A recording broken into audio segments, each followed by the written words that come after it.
What is going on, everybody? Welcome to another episode of Weaponized Autism.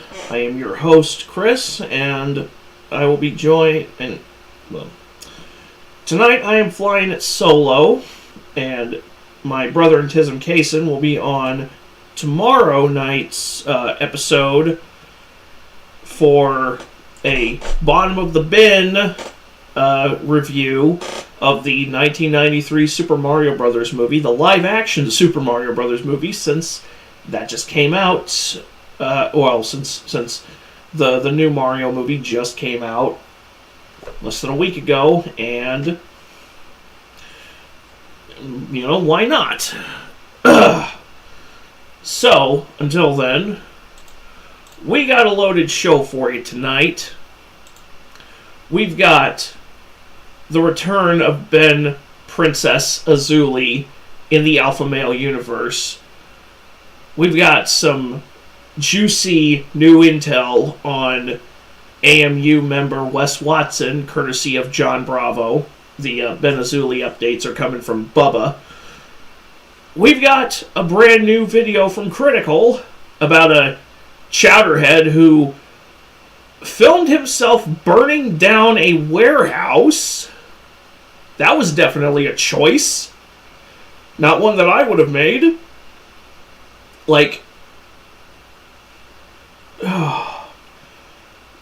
And your Resident Evil 2 weapons video. That's right, Kaysen. Is that up yet? That hasn't gone live yet, has it? We got a new update on in 4 minutes. Okay, well then I think we can stall it out for another 4 minutes.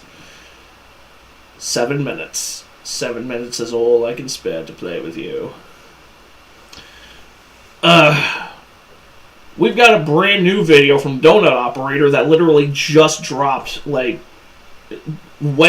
just right before I even started.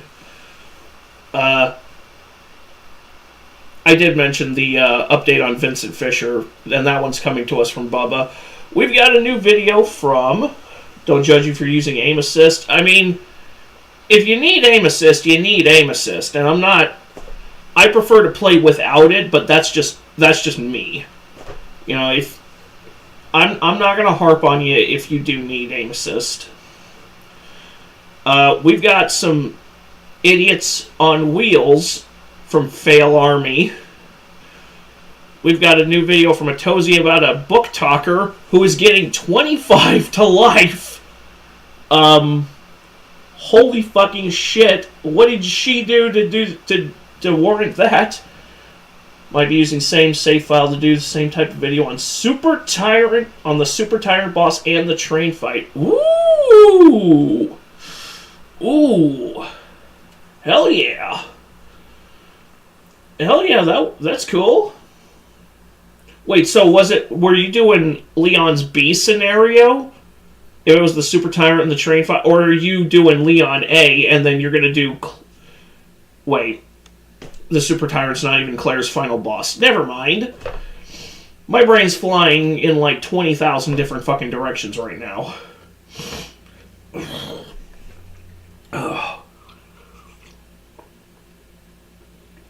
I can reuse the thumbnail. Recently made an all gameplay. Comes from Leon. So Leon B. Okay, Leon's second. Leon's second run. Hey, there you go. Oh. So, did you see that supposedly the first trailer for Zack Krieger's Resident Evil is supposed to drop sometime next week?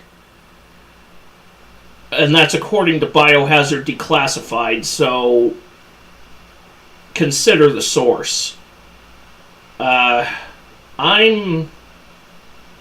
If it does drop, I'm hoping that the whole 90-minute horror, that the 90 minutes of constant adrenaline, horror, Fury Road thing is just marketing bullshit.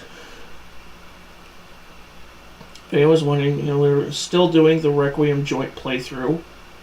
Don't take leaks seriously. Yeah, I mean, there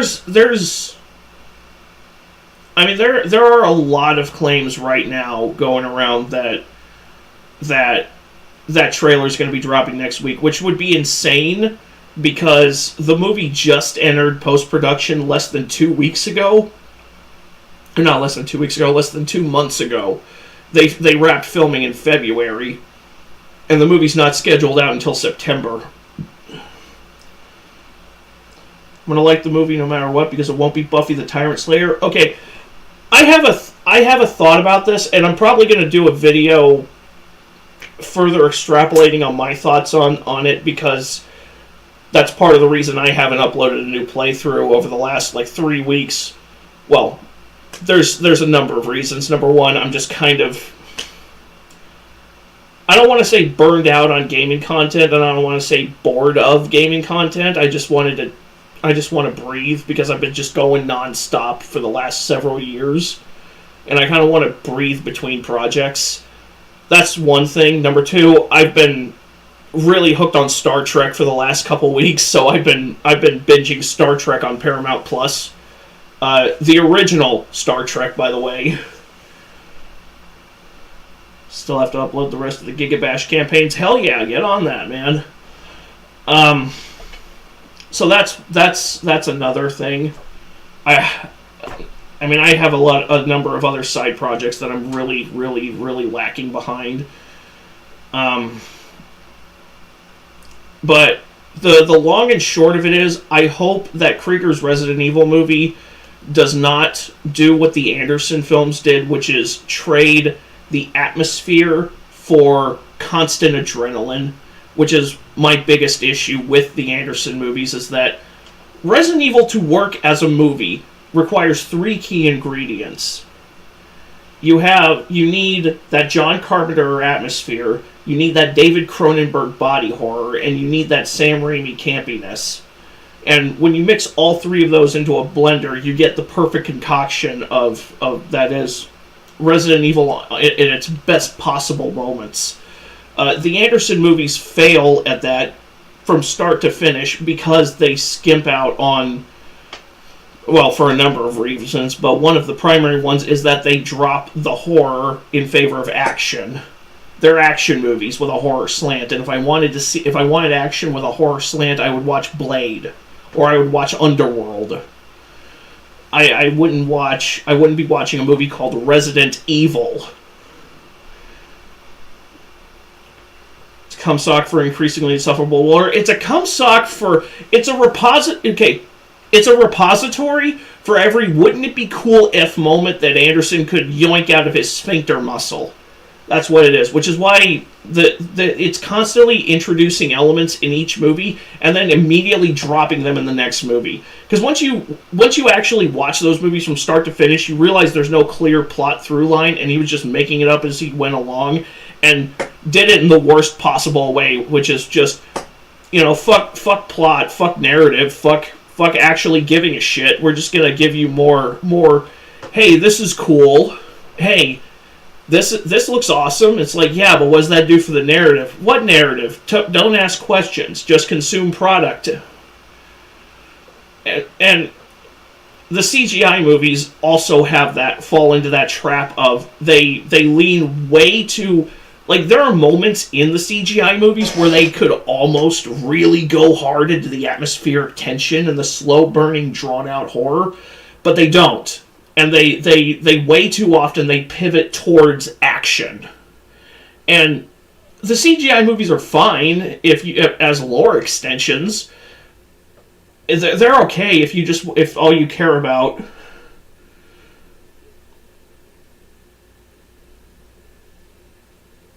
I'm not going to shut the fuck up about it, Kaysen, because I genuinely care about this. Because this is just what's been on my mind for the last several months. The CGI movies are just 90 minutes of watching it. I look at the CGI movies the same way I look at Andrew Solo's fan films, Keeper's Diary and Resurrection of Biohazard Story. You're basically watching the director play with his action figures for X amount of minutes. And it's like, if that does it for you, then that does it for you. But I'm a moviegoer with standards. Little RE5 nod there for you.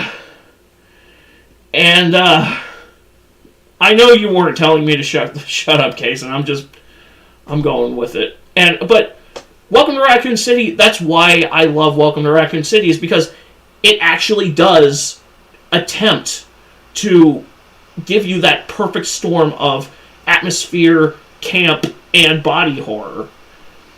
Is it a flawed movie? Absolutely. The pacing is more all over the map than Carmen Sandiego. The visual effects, the quality of the visual effects are spottier than Ray Charles' liver, and there are writing and casting decisions that I personally would not have made, but that movie actually attempts to look, sound, and feel like a proper Resident Evil movie. Not because it's adapting elements from the games, and not because it focuses on fan-favorite characters, but because it's focusing on what actually makes Resident Evil Resident Evil. And if Zach Krieger's Resident Evil leans into the atmospheric dread, and if it leans into that slow burning tension, fine, then we're good. But if it leans into constant adrenaline, an ongoing, a nonstop 90-minute roller coaster ride, well then it might be a good Zach Krieger movie. It will not be a good Resident Evil movie.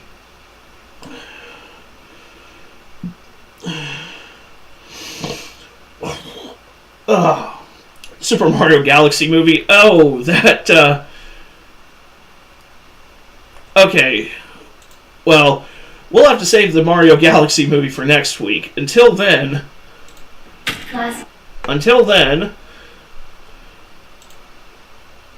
we've got your new video up, Kason. All Leon's upgraded guns versus G3 Birkin, no damage. Couple weeks? I thought it was next week, because I thought we were doing the live-action movie tomorrow, and then we were going to do Galaxy. We were going to do the Illumination movies next week. Or did I have that wrong? Yeah. All right. Well, first let's check out some of Kason's gameplay. Leon's upgraded guns versus Third Form Birkin in the RE2 remake, and the title says no damage. So, holy shit, Kason! Okay, I'm gonna turn this volume down. Did you have the brightness cranked up to the max in game?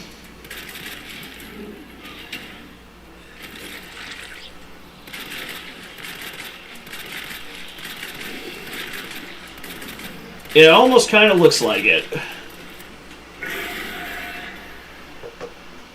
Have an old-ass TV I had to. Okay, fair enough. Fair enough. Whoo!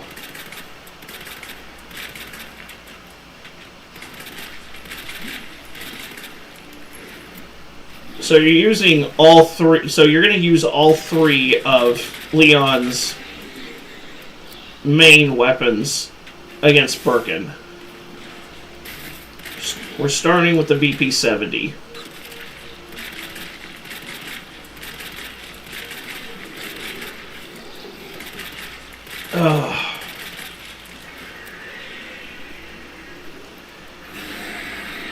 It's been a while since I fired up any of the remakes, honestly. Took a few to record all three on the same save file and not take damage. I imagine.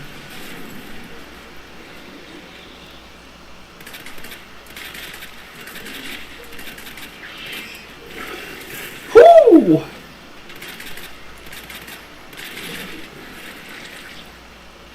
Okay, so the video is going to be...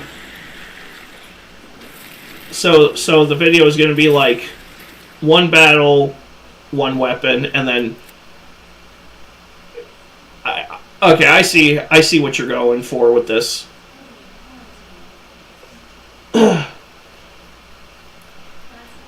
Took a few, took quite a few mags with the, with the VP70. Now let's see how the Remington 1100 does. Or I guess in this game it was changed over to an 870. Because it was, like, Leon's... The base shotgun that Leon has in the original is a pistol grip 870, and then when you get the shotgun parts, it gets converted into an 1100, which is a semi-automatic. But this is a pump action.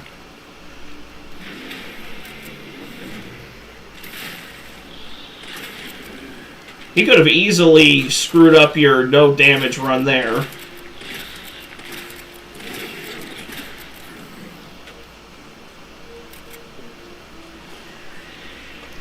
Prefer the pump action. Honestly, the pump action has a certain aesthetic that just makes it so much cooler.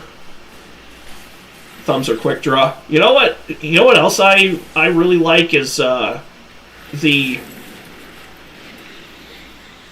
I mean, pump action weapons are cool, but I also have a thing for lever action weapons myself. I think the action on those things, if you get somebody who can fire them fast enough, is so smooth. It definitely is. It is a little bright. Or not, you know, lever action like the upgraded shotgun that you get in the original RE3.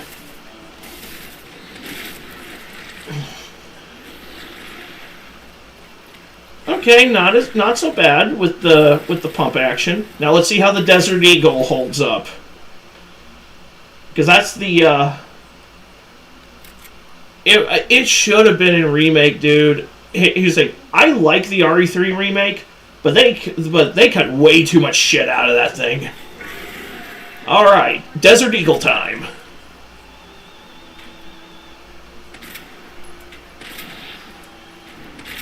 Woo!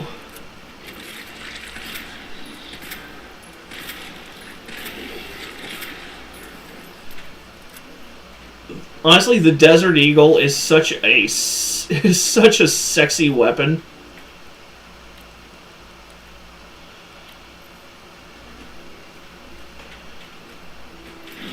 It's big and bulky, but my God, is the action so smooth in the right hands. Which, fun fact, in the novelization for RE2, Leon does not have a VP70. He has a... When he gets out of his Jeep at the beginning, he has a... He retrieves his sidearm from his little box under the driver's seat, and it's a graduation gift from his father and his grandfather. It's the Desert Eagle. So Leon's running around the RE2 novelization with just instantly with the best handgun in the fucking game.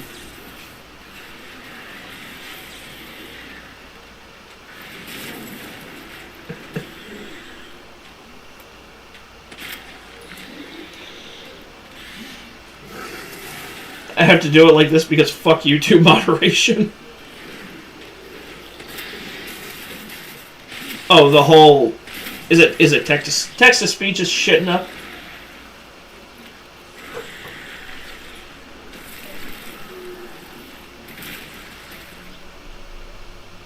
Alright, not bad, not bad. It took you, what? It took you a minute 40? A minute 42 to clear him with the... To clear him with the VP70. Now let me say shot. That's retarded.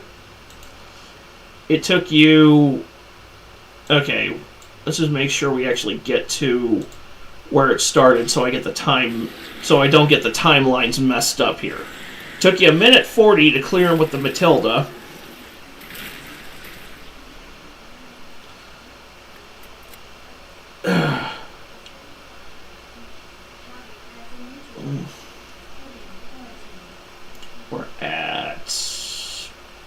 2:06.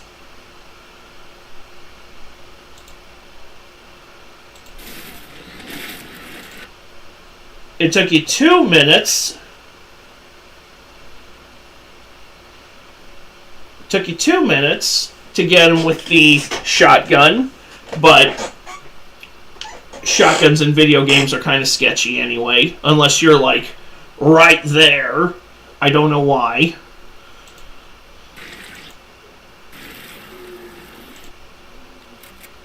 Alright, and then the Desert Eagle comes in at 428. Would have been one less cartridge had I not missed the eye the first time.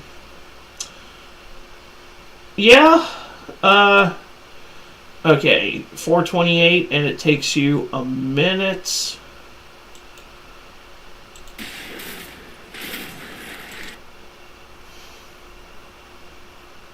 About the same time as the Matilda, but probably would have been shorter had you not missed the eye the first time. Yeah. Still, that's actually not bad time for I guess you can't say shot around. I guess not in context to the fact that you are shooting an enemy in a video game, which, dear YouTube AI moderation, learn to fucking context. Fucking idiot. Holy shit. Alright. Now.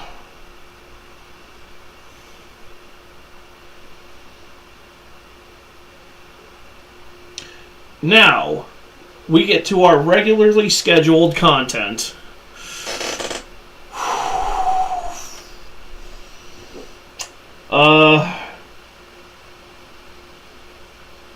We're back with Princess Azuli.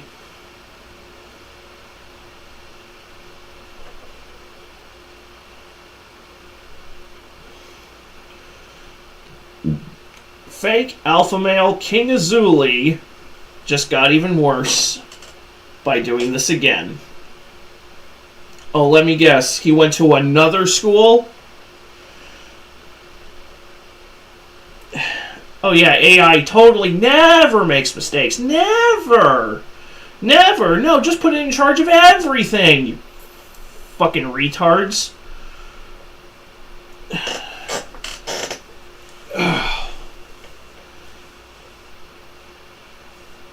I mean, AI should be used as a tool. It shouldn't be used as a replacement.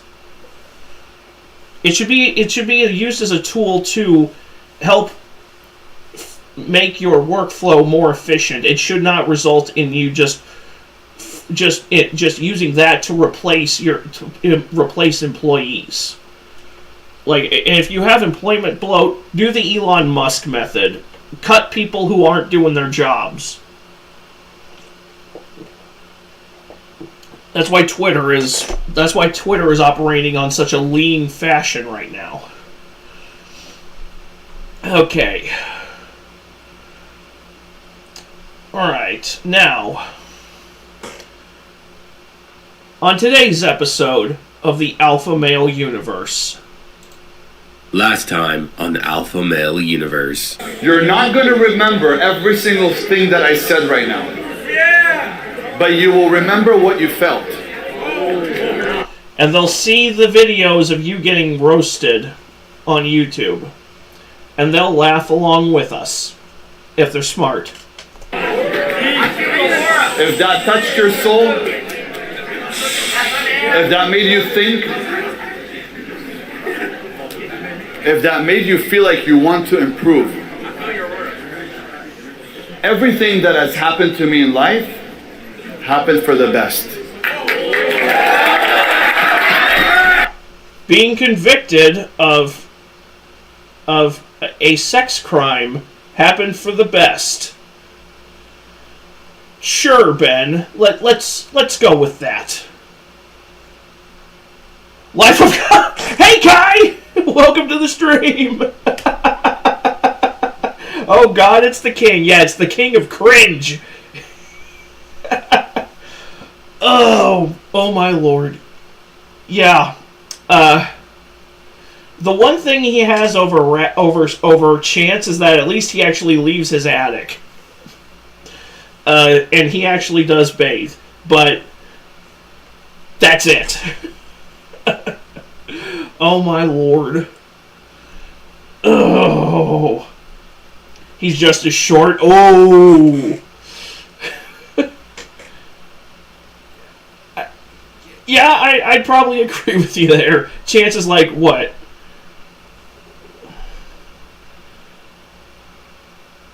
Oh. Kason, you had a cancer screening? Please tell me it went okay.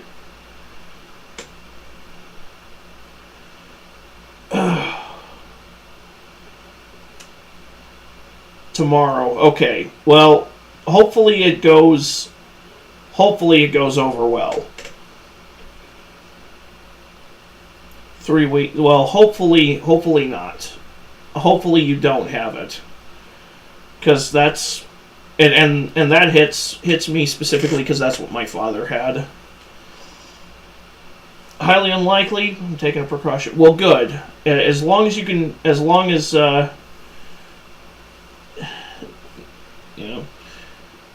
never too early to make sure. Oh. But anyway, whew. This is the guy who based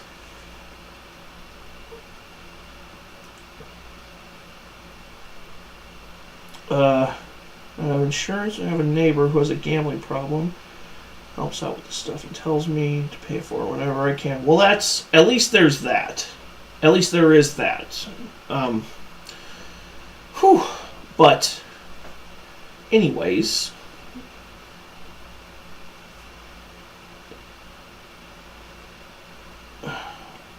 Okay, well, Kason, let's focus on just having a good time tonight, then. And hopefully it will go over well for you.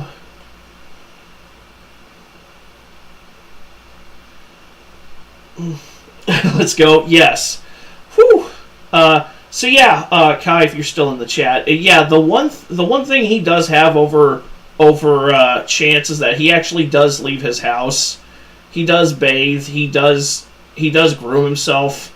The downside is that Chance has the body of a stop sign, and this guy power injects rhino steroids into his upper body to make it look like he's fit when his legs are probably about to sue his upper body for mouse support. Whew. Oh. Been playing RE2? Hey, awesome. Hey, I just did the original myself. All of the A/B scenarios in one video, which was insane. It took a few days to edit. And so the final video was about 8 hours long. But lots of fun, lots and lots of fun. But doing Perfect Dark, nice. I need to fire that up sometime. If I could ever settle on which game I actually want to play. I've been trying to figure that one out for a while. There's a problem with having so many options and not really having a system in place for which game you want to play. You just you get stuck with indecision. And right now I'm not equipped to do still angry that reboot got shit canned? Bro! The fact that it got canned when it was really, really getting good, and it was getting good up to, like, it was getting good, period. Like, the whole show is good, but then, like, when it gets to that last episode, like, fuck! Or to the tune of Beethoven's Fifth, fuck, fuck, fuck, fuck! Fuck, fuck, fuck, fuck! I see you guys have to get going, but I'll watch the replay. Hey, no worries, Kai. You have a good time. We'll catch you later. Be sure to tune. I'll be sure to tune into whatever random chance shenanigans you bring up. Look forward to that. The Ari movie reboot and Godzilla Minus Zero. That is, I mean, at the very least, we know Godzilla Minus Zero will be good. It's the same director, and they do take care of their characters. I'm a little tepid about Zach Krieger's Resident Evil, but we'll just see. I've ranted enough about that. Halo campaign evolved. Dude, you're paying for half a game? Because it's only getting... I still think the fact that they are only releasing half a game is monumentally retarded. It's like, really? We're gonna just give you... Hold on, I'm gonna turn down the quality for this. Benazuli doesn't deserve more than potato quality. I mean, I wouldn't pay for half a game myself, but... Hey, you do you, boo-boo. Let's go. Hold up. Wait a minute. Something ain't right. They gave me exactly the charge that is a girl that is under the age of 18 went down on me. Now, it's not really a crime if you think about it. No, it still fucking is. Yeah, it's gonna be one of those videos. So welcome back to the Alpha Male universe. Now before we get started, Bubba Army, be sure to report for duty and smash that like button, because this Princess Azuli video, it's gonna get wild. Now, long story short, the princess has arrived at a second high school. So that's gonna be really bad. And we're gonna talk all about it. He gave a speech or whatever. I just can't believe he's done it again. I mean, this guy has a S-crime conviction, and he's showing up to speak to people under 18. Generally, what the fuck is going on? So without further ado, let's get this show on the fucking road. Less than 3 years ago, I got on the internet. I got on here for one reason only, and it's to speak to the youth.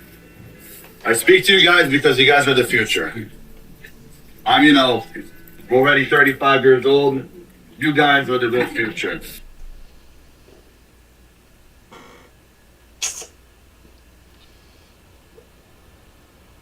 Too easy. If you guys gonna make a joke out of everything, then the future is gonna look like a joke. I mean, they're listening to a walking joke right now. Oh my gosh, bro. Like, these guys right off the bat aren't believing a damn thing he's saying.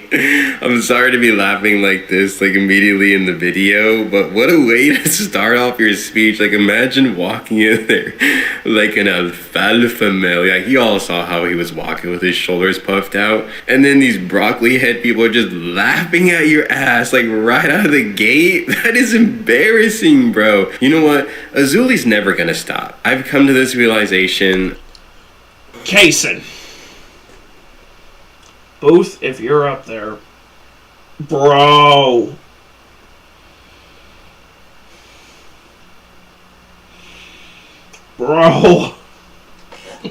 Many months ago, and I'm like, okay, he's not gonna stop. But I guess the thing that really will get to him is just making fun of him non-stop, because he wants everyone to treat him like some James Bond character, but we're just... I mean, that's okay. That's okay, Jason. I get the joke. Just laughing at his lame ass. Everything, and the future is gonna look like a joke. I love creating memes. I love doing what I do. I love to inspire. I love teaching others. But truly, the reason I got on here is to make you guys stronger, better, smarter, inspire you guys to be healthier, be in beautiful relationships, find your wife. A grown-ass man in his mid-30s with no wife, who lost custody of his own son, was convicted of a sex crime, is going to be giving relationship advice.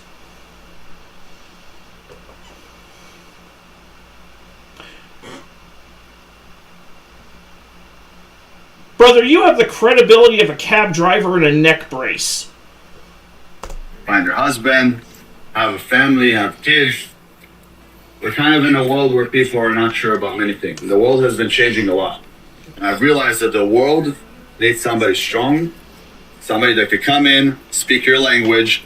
There's a mod for Requiem replacing a handgun with a spray bottle. I mean, you saw the mod, the video of the mod that I sent you over Discord, Kason. Dude, modders are wild. Speak my language. I'm not talking about just Hebrew and English. I'm talking about the young generation's language and my language as an adult, connected together and get you guys to be inspired. Your language is a 4-letter word that rhymes with tape. So I want to take a few questions. The last school I wasn't able to take any questions. I spoke and it was just a mess. Everybody was going wild. It's nice that everybody here a little bit calm. Just look at these people's face. While a lot different from the first high school speech that Azule gave, you can tell these people are disinterested and they're probably wondering what is going on. Like, just look at that guy's face. Now, moving on to...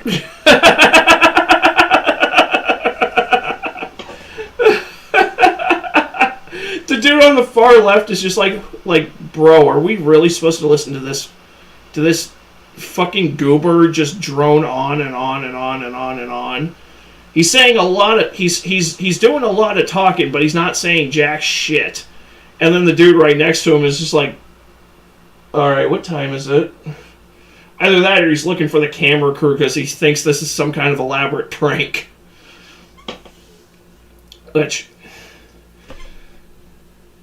Goober? No. Gooner?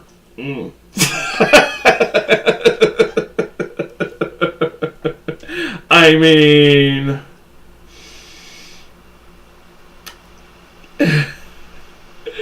oh. To this, I personally find it inappropriate, and I didn't say it wasn't funny. I'm laughing. I'm over here laughing. I'd like to hear your thoughts on this. I find it very inappropriate that an alfalfa male like Azule is coming to a high school and trying to teach these young people how to find a wife and a husband, right? Like, considering his criminal history, like, why is this guy in a position to be teaching these people stuff like that? Why is he even in this room with these people? Like, what high school did this? Like, genuinely, it's probably some high school in LA or whatever, maybe like Beverly Hills or something like that, but like, why? Why did this happen a second time after how bad the first one went? So let's check out these questions. I want to take a few questions that way I can answer everybody and you guys can get it. That's actually a good question. Who in the farm fresh fuck? Kason, your text-to-speech is acting up again.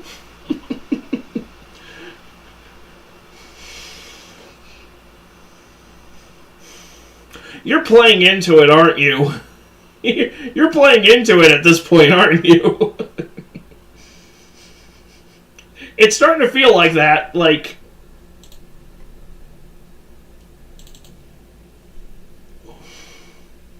Exposed, exposed, exposed, exposed, exposed, exposed, exposed, exposed, exposed, exposed,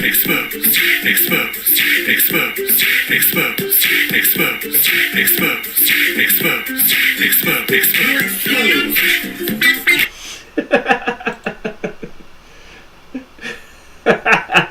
Inspired by my answers and whatever I can give you today. Each man should be a king, each woman could be a queen. You have to raise your own internally.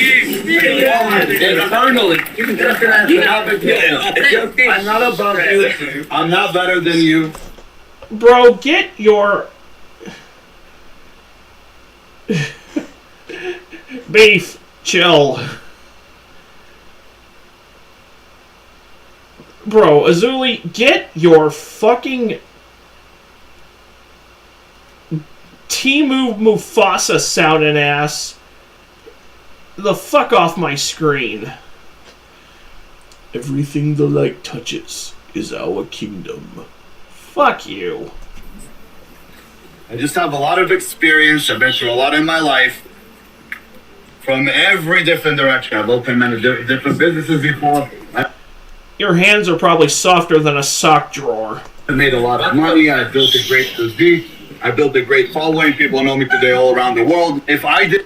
Apparently, building a great physique means the exact opposite of what I think it means, because I'm pretty sure it doesn't entail power injecting trenbolone into your cock vein. that, you could do that as well. Or I had very hard circumstances where I grew up. You guys are in Beverly Hills. You guys should all be millionaires. All of you guys should be millionaires. Women, men, you guys should all be super rich. You have everything it takes. You have the inspiration, you have the people around you. Each one of you guys are in a great place. None of you guys should fail. Each one of you guys should be the best of the best.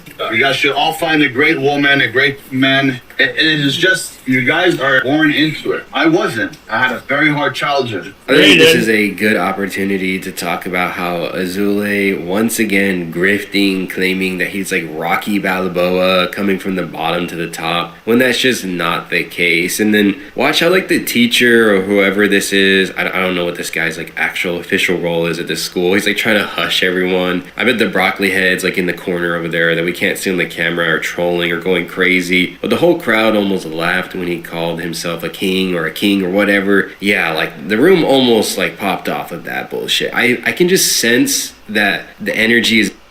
Bro! Rocky? No. Soggy.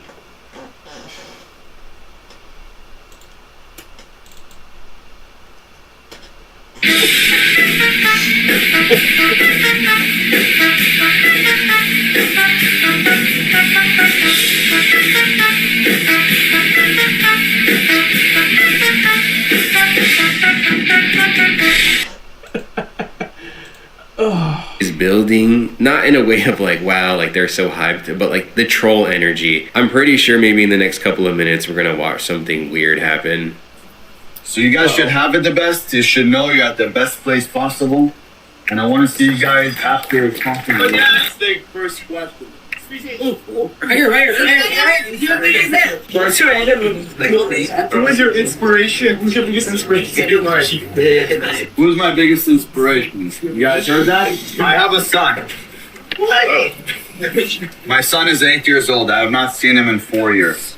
The reason I got on the internet was because when my ex took my son away from me. Not the guy in the background like immediately laughing when he talks about how his son was taken away. I'm sure he's gonna tell some bullshit story as to why that happened, but considering everything we know about the princess, if you're new to this, go and check out some of my other videos. You're more than welcome to learn about this wacky character. I wouldn't be surprised if he lost his kid because of some crazy shit that was revealed in court, but I knew the broccoli heads were in the corner that the camera didn't want to show them. Like whoever that is in the corner is for sure in on all of this like AMU madness, Ali memes, that you're a nice guy, but oh my gosh. Let's hear about how he lost his son, guys. Let's hear this totally legitimate story.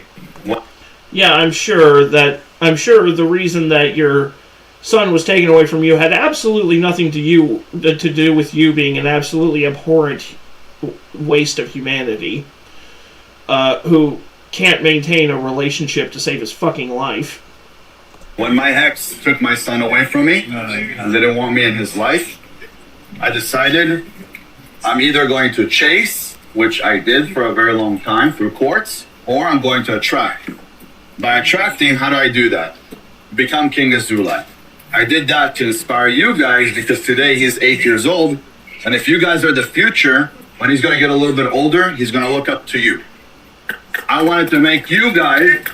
When he gets a little older, he's going to look you up. He's going to see all the videos people are making about you. He's going to learn what an absolutely worthless piece of shit you are.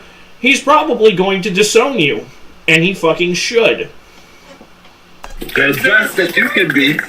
So when he gets a little bit older, he's going to look up to you, to you, to you. He's going to see you guys on the internet and say, I want to be like that guy. What's your name? Elijah. Elijah. I want to be like Elijah. Call me a hater, call me whatever you want, but that's the dumbest fucking thing I have ever heard. So let me get this straight. Azule decided that what he was going to do was become a meme on the internet, become a member of the AMU, hype up his own S-conviction crime, and just be an absolute clown on the internet. That was the mastermind plan of Azule, and then basically try to have a bunch of other minions that are similar to him. And then one day when his son can see his father, he's like, yeah, the king. Get the fuck out of here, bro. Like, oh my gosh, I love bringing the entertainment. I love just connecting, with people here in the community, in the Bubba Army. But the level of brain rot I'm sometimes subjected to, I have to ask myself, is this even healthy sometimes? Like, jeez, bro. So let's move on with this shit. Having Vietnam flashbacks to Clifford the Big Red Pervert. Ugh. Ooh. Ugh. Emotional damage. Emotional damage. Emotional damage. Emotional damage. Emotional damage. Emotional damage. Jesus. Ugh. Elijah, I want to be like Elijah. I can tell you that everything that I've done is inspired by God. I love you. If it wasn't for Hashem, I would not be here. Amen. There were situations in my life that I didn't understand why I'm even going through them. I would look up and say, Hashem, why me? God, why me? Why am I going through this? Why am I having a hard time? Aren't you the guy who tried to hype himself up as like a Steven Seagal character? It was like, when I was 15 years old, I beat 30 men in a fight all at once, and I was hired by the Russian mob as a lieutenant. I was an Army Ranger, CIA Black Ops. It's like, now you're trying to LARP as this. Someone needs to make this guy shit his pants. Dude, where the fuck is a modern Gene LaBelle when you need him? Because that's the guy who made Seagal shit himself was Gene LaBelle. Literally put him in a basic rear naked choke and caused him to shit himself. Jeez. Why do I have a difficult dad? Why am I in a difficult neighborhood? Why is my dad upset because we don't have food on the table today? I asked. Why are the authorities after me for a sex crime against an underclassman? Why have I been convicted of a sex crime at the age of 18? Are those the questions you were asking yourself, Ben? Because I know for damn sure you weren't asking these questions. Because you didn't come from a life of hardship. You came from privilege. And now you're LARPing as somebody who came from hardship and struggle. You have no fucking idea what it's like. You know less about what it's like to struggle than Hassan Piker. Which is saying something. Ask myself. And then I realized, every place you are in, God puts you there for a reason. And the reason is, He's strengthening you. When I go to the gym and I lift weights, it hurts, it's painful. I have two choices. Either I don't go back because it's painful, or I know what the results are going to bring, and I go back because I know I'm going to get bigger, stronger, better. Same thing when I'm going through hard times. They're not hard times. When I don't want to hurt myself from exercise, so I just inject steroids, and that takes all the hard work out of it. Like, dude. By the way, I hope you understand. By the way, Ben, just so you're aware, prolonged use of Trenbolone not only renders you sterile, but it actually causes permanent brain damage. They're not difficult times. They're character-building times.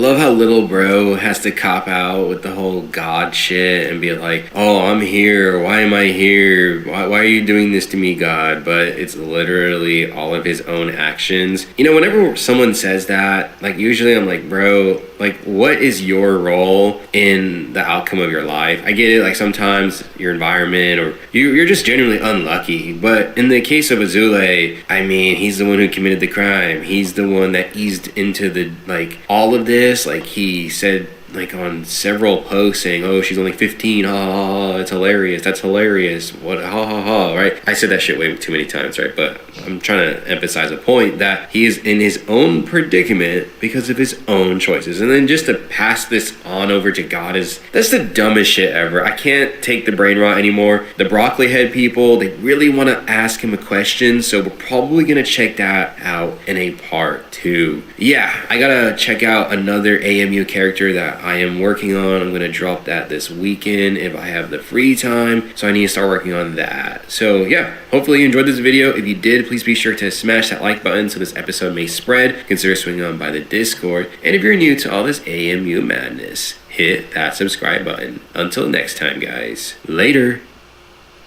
Most of them. Alright, now I think I have a pretty good idea of which AMU character Bubba was doing his next video on. Because John Bravo dropped his own video on this individual. At least I'm pretty sure they're the same person. All I know is that somebody is a massive Wes Watson colon huffer. Can't look at this guy without thinking of Hugh Jackman. He does kind of almost have a Hugh Jackman-esque look about him.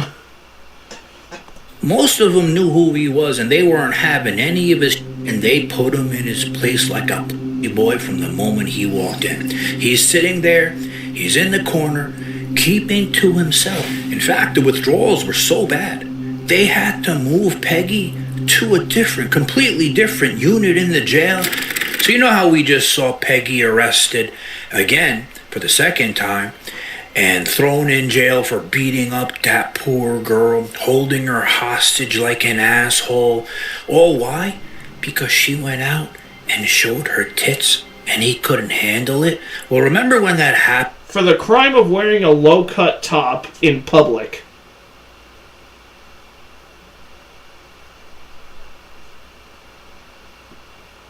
Oh, I love how he's... Let me make sure that's not a smudge on my screen. Nope. All the fucking tattoos along this guy's head and on his face. Is that a... I hope that's not a teardrop tattoo under your eye, Wes. Because you know what teardrops signify in prison. And, you go in there with that, as soft as you are,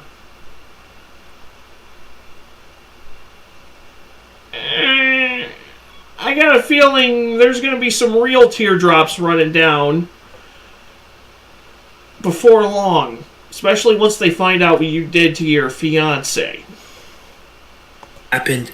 The other two clown assholes that worked for him, Jose, the little bitch, his security guard, they sat there during that whole time when the girl was getting beat up, and they didn't do shit to stop it. In fact, they stopped her from calling the cops and from leaving. When that happened, we were all wondering, what happened to these two assholes? Why didn't they get charged? Well, it turns out, one, I think, ended up turning into a rat, and the other thrown in jail, the same one as Peggy, charged with 2 felonies. And you know what I was thinking? At least those two assholes are together again, and they can keep that pegging in the family. Wait until I show you this shit. One of them snitched. Exposed, exposed, exposed, exposed, exposed, exposed, exposed, exposed, exposed, exposed, exposed, exposed, exposed, exposed, exposed, exposed, exposed. You are exposed. Exposed, exposed, exposed, exposed, exposed. You are exposed, sir. I'm gonna expose you. Exposed. Oh my God. Holy shit, bro!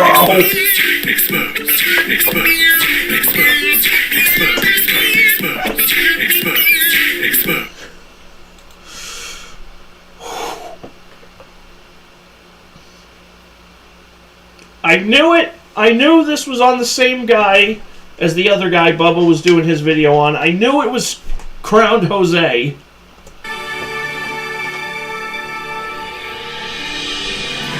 Just want to know about Megan. Doesn't everybody want to know about Megan? Women are very complex, but not. You see what I'm saying? Megan's a great person. She literally is her energy's infectious. I really love her to death. The way you treated her says otherwise.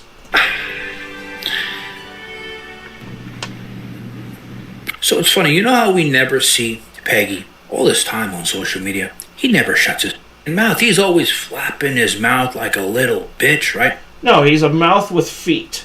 Always talking but never saying jack shit. Like every other member of the AMU. Shrimp Dick really ballsy for being like this. He is. No doubt, man. Never shutting up, always getting himself into more trouble because of it. Well, for the first time in my life, I saw him like when I was in Catholic school, in choir, I was a good boy. I didn't open my mouth in church getting my communion. Well, this is the first time I saw it out of Wes, and you know why? He goes to court the next morning after his arrest, and he's thinking he's getting bail, right? And the judge, she looks at him, she goes, "Listen, Peggy, you know what? You look like a piece of shit. And for that, you ain't getting no bail, you asshole." And she denied it. The only cure to your addictions and your drug use and your habits is discipline. It's discipline, that's it. You assaulted a woman that you profess to love. You basically held her against her will, and you got a female judge.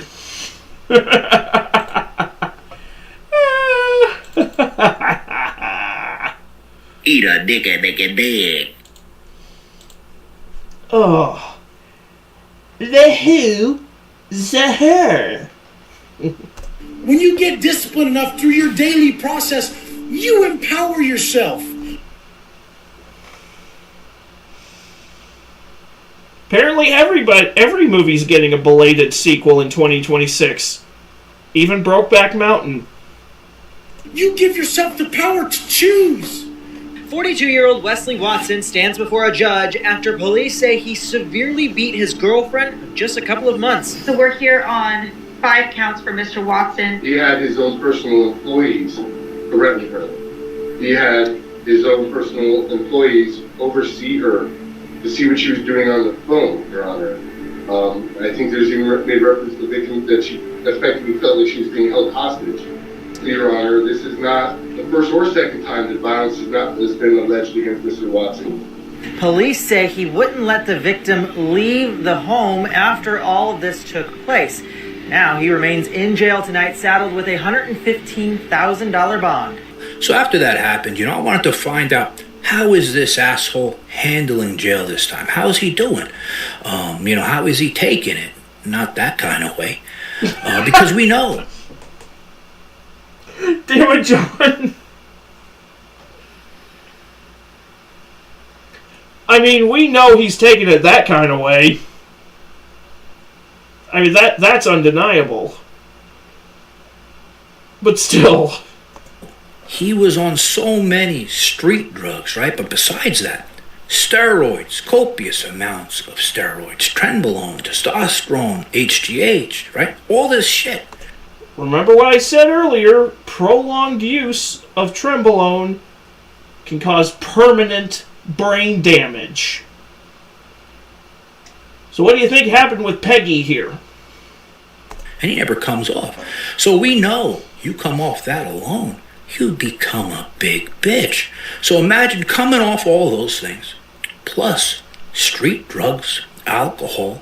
This guy must have turned into a little bitch in prison, right? Because I ended up talking to 2 employees, former employees who worked for Wes, right? you're pretty much cold turkeying it in there. And quitting all that shit cold turkey, just giving up one substance cold turkey is already a bitch.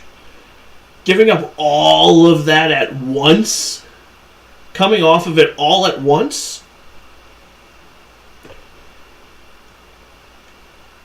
I don't feel bad for him because he brought it on himself. And they stayed in the house with him because Wes is a little bitch. He doesn't let his employees leave either. He wants them all there around him all the time. He said one day, John, he goes, I woke up and I saw Peggy sitting on the kitchen table with the mountain of that creatine and his face stuck in it like Al Pacino from Scarface. They said to me, they go, John, I've never seen a white man do that shit and not drop dead. So this asshole was taking a lot of shit. Well, I ended up speaking, because I wanted to find out how this asshole's doing with all that withdrawals in the jail, right? I ended up speaking to multiple people, who are in the jail who could tell me the story of what's going on with him. And they told me, they go, John, listen, when he got here, all those inmates, most of them knew who he was and they weren't having any of his shit, and they put him in his place like a pussy boy from the moment he walked in. He's sitting there, he's in the corner, keeping to himself and going through crazy withdrawals. Right now, so I'm speaking into my phone. My apologies in advance for any spell check errors. He's in that jail with a buddy of mine. Wes has already been belittled and shut down by other inmates. He's nervous and keeping to himself. Also going through withdrawal at the moment. In fact, the withdrawals were so bad, they had to move Peggy to a completely different unit in the jail. He's no alpha in there, let's say. I mean, we pretty much all saw that coming. Those of us who have been paying attention to this little scenario here, we all saw it coming. We all knew he was gonna very much turn into a weepy little bitch the moment those cell doors shut. Jail that handles people coming off drugs so that way they can get accustomed to how their regular life is going to be. Because I was thinking, all these things he was doing, all these drugs in him. During the crime, during this whole ordeal, he wasn't sober. So imagine how he felt the day he woke up, sobering up, and realizing how bad he fucked up his life. When I wake up today, I don't want to do that shit. I don't want to go down that painful road again. That road was painful as to me. For years I woke up and said, never again, not today. And then something would trigger me to where I would get weak and I would choose the negative route over the positive one. But now... Well, you most definitely chose the negative route this time, buddy.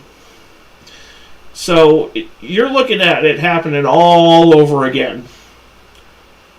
For at least 25 years. I hope they throw the book at you and they give you the maximum sentence for that. I don't let triggers faze me because I'm strong enough. Because I wake up in the morning and my first thought is something that just empowers me that my life is worth it, I'm worth it, and then I prove it with action and build that baseline discipline up through my daily small acts so when my weakness comes about, I don't fall victim to my old vices, the drugs, the negative shit, the anger. I don't fall victim to it no more. I've done so good on my anger lately too. I'm so proud of it. Now going back to the day the crime happened, you guys remember in the police report it said Jose, the bitch butler, he didn't do anything to help the girl. He was watching, and so was that bitch security guard, not letting the girl leave when she tried to. The defendant further told the security guard, make sure she doesn't run, and had him stand by the door in an effort to keep the victim from leaving the residence. So we're all wondering, why weren't these two assholes charged? Couple of gutless British cigarettes. Well, Jose, he was arrested this morning because he found out there was a warrant out for his arrest. but he didn't know what the charges were at the time. So he was all excited, thinking, now I'm going to be part of the cool club. I'm going to jail with Peggy, right? Well, he says, you know what? I'm going to do it in style, in class, because I'm proud of doing all these things. So he goes, gets in Peggy's car, has the same chauffeur take him to the jail to turn himself in. All right, this is some serious shit. If you had an active warrant right now for your arrest, would you rather get picked up in the cop car or just pull up to the jail in that Mansory Phantom? I'm like, I think I already know my option and what I picked, But it changed real quick because he wasn't so proud when they ended up charging him for 2 felonies. One for false imprisonment. Oh, by the way, you can't go into the cell with all your jewelry. You can't wear that bling or that swag in the cell. They're going to confiscate it, and they're going to hold on to it until you're out of custody, which might take a while. The other? So I don't know the whole rolling up in style shit. You should have just gone in there with as little as possible.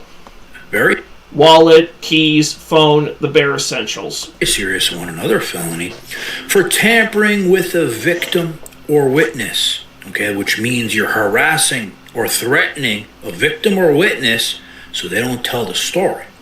So now thinking about this, you know what I think they planned on doing?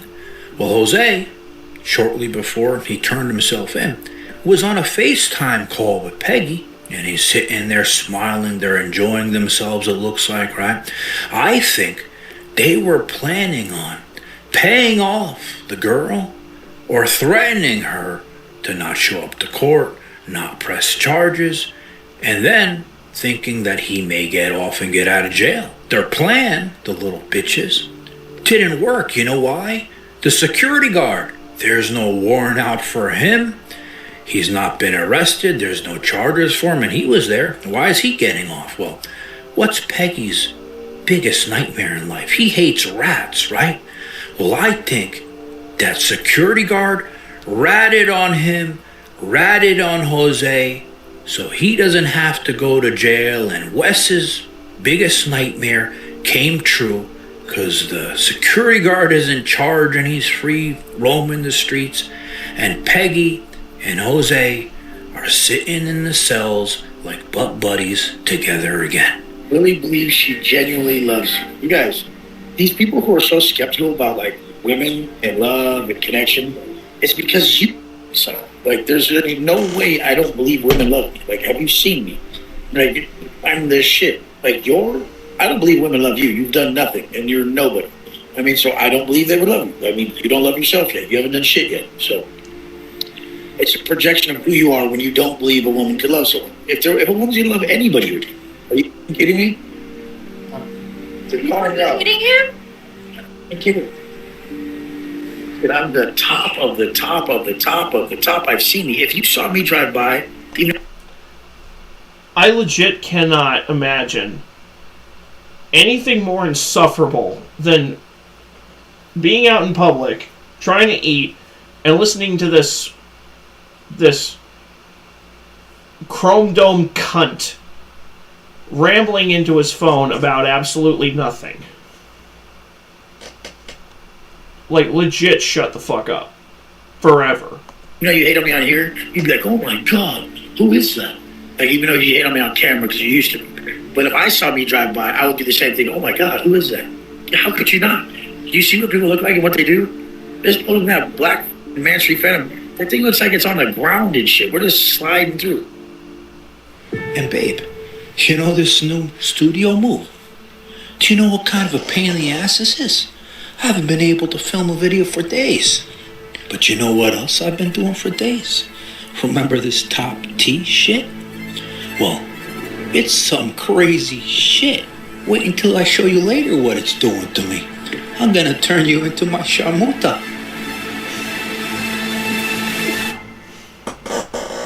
Guys, thanks for watching. Please hit like on my video. Right. Last time on...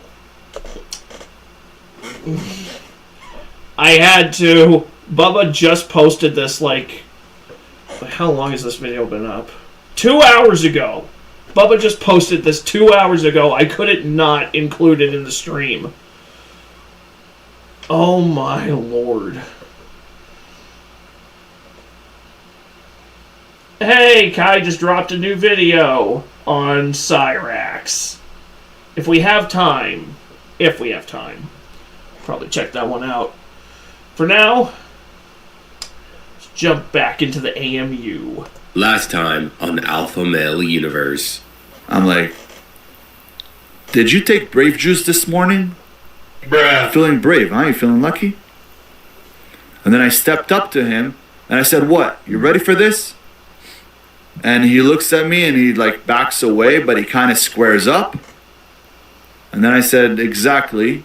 Because he kind of squared up, but he kind of moved away from, the situation. And as I'm turning to walk away from him, he goes, what? What's up? So I squared back up and I went up to him and I went to knock him out. And the guy literally, you guys know the term, fight or flight. He fucking flew faster than I could see. Welcome back to the Alpha Male Universe. Now this AMU episode is truly gonna be crazy, and I know. And then everyone clapped, and you got to and you went home and fucked the prom queen. The end.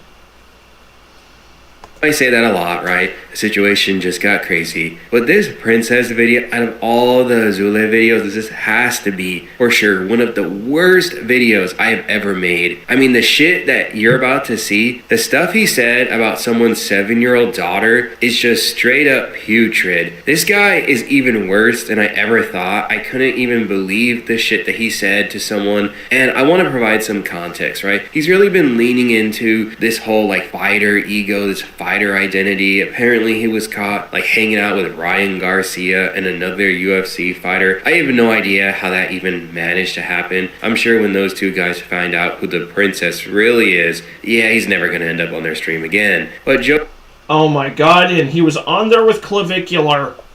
Just find out who the princess really is. Look on the far right. Look at the dude on the far right. I swear it's Clavicular. It's that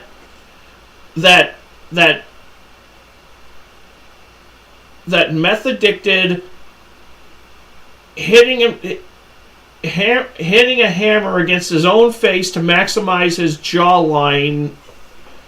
Fucking retard. Clavicular. That's not a joke either. He actually does that. He also does meth. Looks maxing my ass. Yeah, he's never going to end up on their stream again. But Joey T Fitness is someone that we interviewed maybe 2-3 months ago. He's had a history of calling out the princess, and they've been trying to establish a fight in Los Angeles. Well, this video is going to be talking all about it. The text, the screenshots, the videos, we have it all. So without further ado, let's get this show on the fucking road. Oh, that's cute. You're trying to get a rise out of me because you're too afraid to actually face me in a ring. Buddy, I'm raising my daughter to make sure she spits on pieces of shit like you. Trust me, your days are numbered. You see, while you keep playing this back and forth game, every single day I'm getting stronger and faster and more efficient in my fighting skills. You need to understand something very serious right now, Azuli.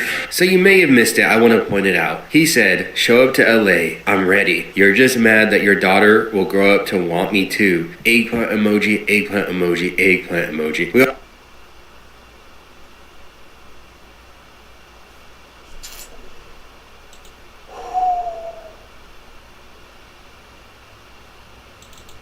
Bro. Take a big step back and literally fuck your own face! Legit, actually do it. All the way.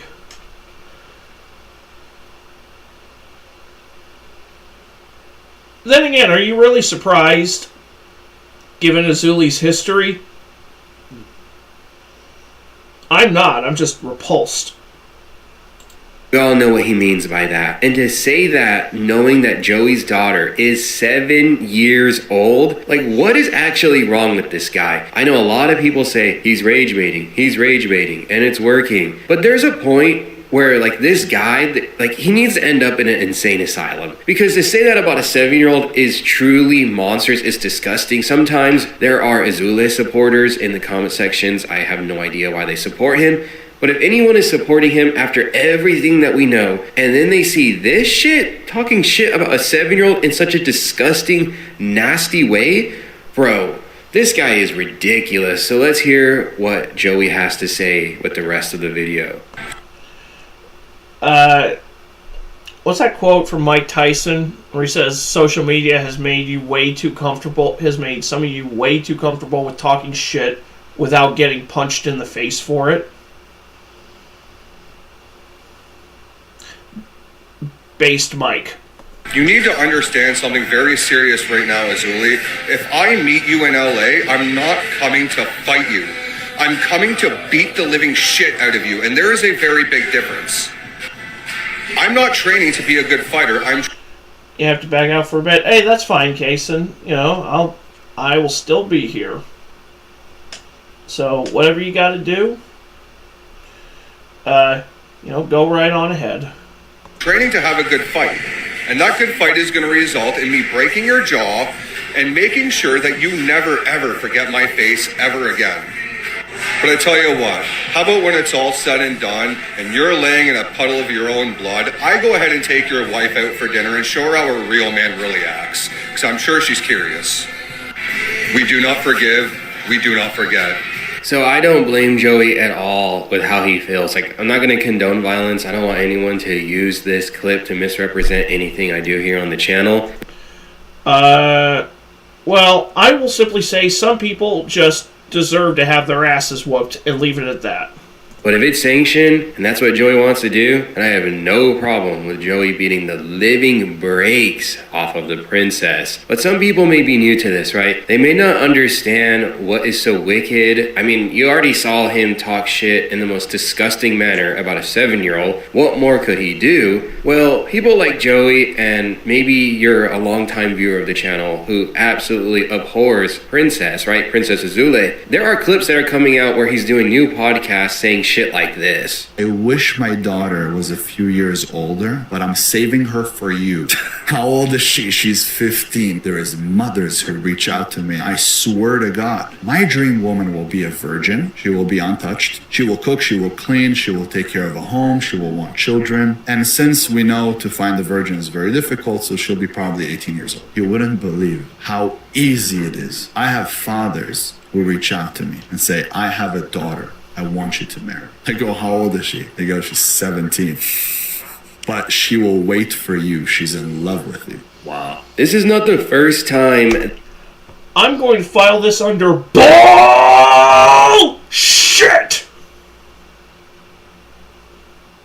That weird broccoli head, I think his name is Sean, interviewed Princess Azule. Like, why does he keep interviewing him? I swear, bro, the princess must be paying a lot of money to keep showing up on that podcast because... Or maybe he makes them feel special in a way nobody else does. And that's why he makes regular appearances on his podcast. I have no idea why I chose to use this accent, this voice, to illustrate it. But there you go.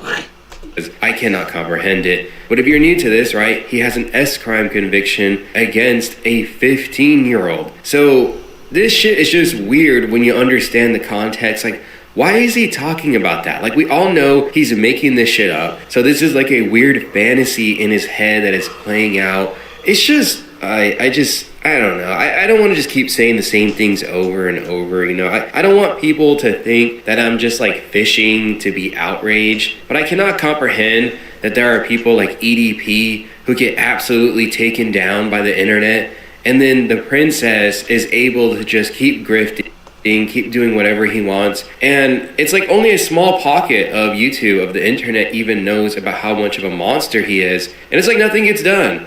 And It's just ridiculous. And this is why I don't blame Joey for wanting to, like, destroy him in a sanctioned event, okay? And you know what? I think that's actually a good time now to transition to those texts, and let's check them out right now.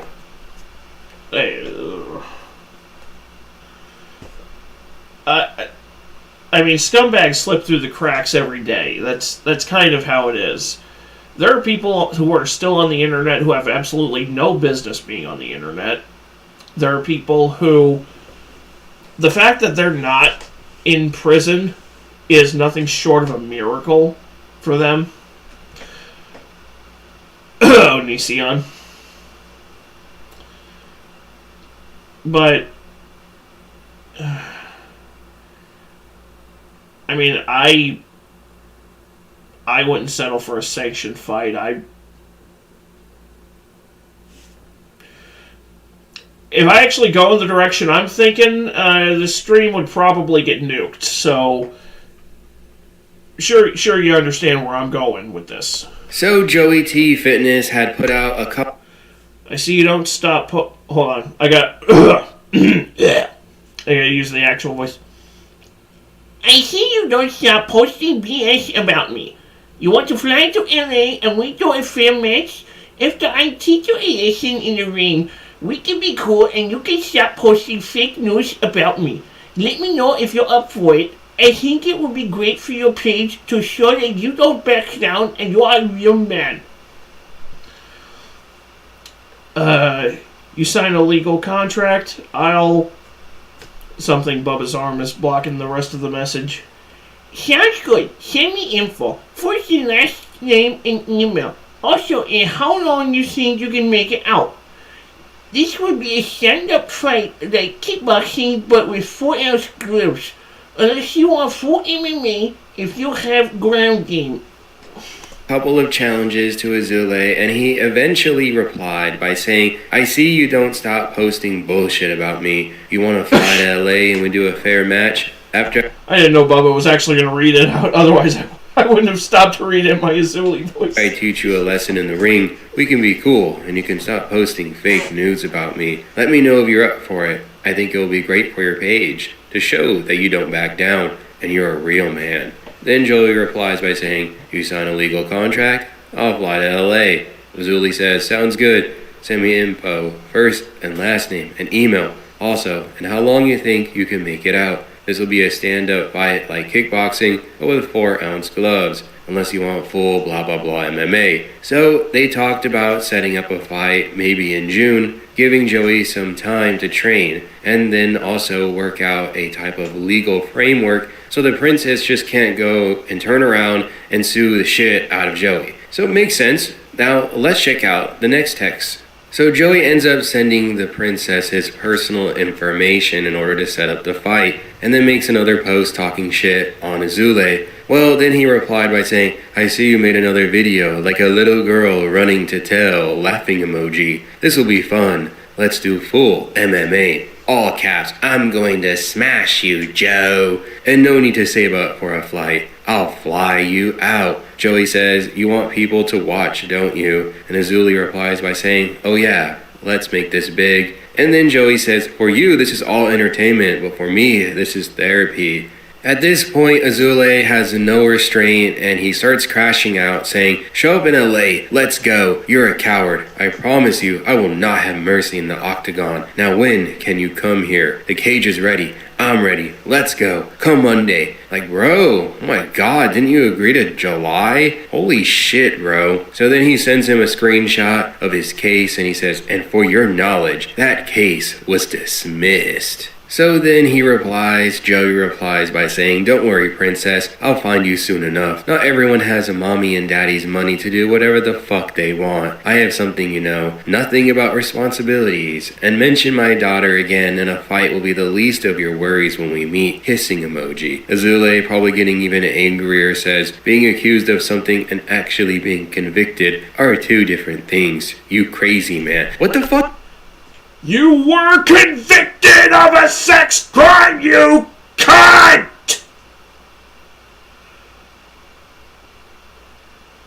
You just didn't get the full felony charge yet because fucking California's legal system is softer than baby shit.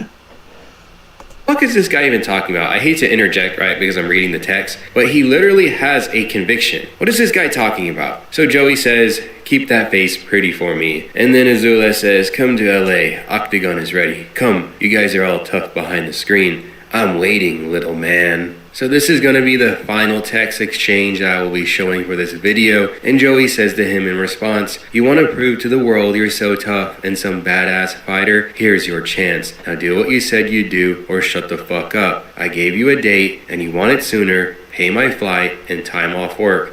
Either way, you're mine. I don't give a fuck. Then Azula says, paid time off work? What am I, your sponsor, you lame-ass dude? I feel sorry for your daughter. She had a broken dad that cries online about other men to get views and likes to feel validation because he was SA'd as a child. I need to call child services on you, man. You're not all there. And then Joey finishes by saying, keep running that mouth while you can. And I'm only showing this because in the interview, Joey was comfortable enough to share with the audience, with the community, that unfortunate thing did happen to him. And for Azula to insult him on those grounds, I understand, like, these guys, they hate each other, they want to destroy each other. But there's just some things you just don't say. Even if I like want to destroy you, even if I want to just beat the brakes off of you, I'm not going to talk shit about your 7-year-old daughter. And I'm sure as hell not going to talk about how you got SA'd as a child.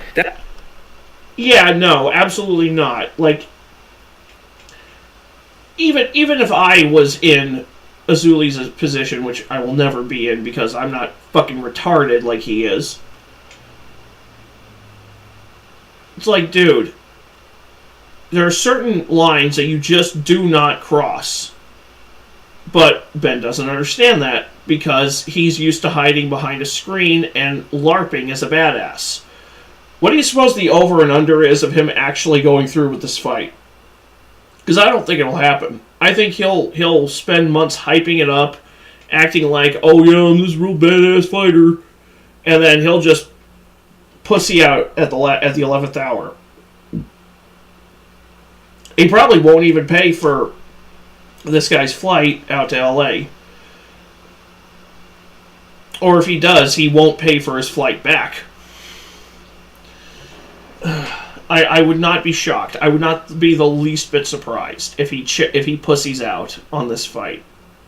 That is just fucking weird. There's no way to rationalize it. It is extremely weird. This just really gives us an insight into Azula, who is a self-proclaimed alpha male life coach. I mean, this shit is just wild. And I know some people may say, oh, Joey's backpedaling. He's not flying down there. He's got to work a job, and he's got a child to take care of. So Azula agreed to a date, and he doesn't want to adhere to it because he's a brat. He just doesn't have patience for anything, and he wants to immediately fight. So I don't blame Joey. You know, they agreed to a date, and Azula's throwing a fit that it's not happening sooner. So yeah, I don't know, man. This shit is just wild. I just can't believe that Azula just keeps getting away with it. He just truly does. Well, one day, man, I really think Joey is gonna destroy this guy. And yeah, that's the thing about guys like this, is sometimes it takes a while for them to really truly feel the repercussions of their own actions.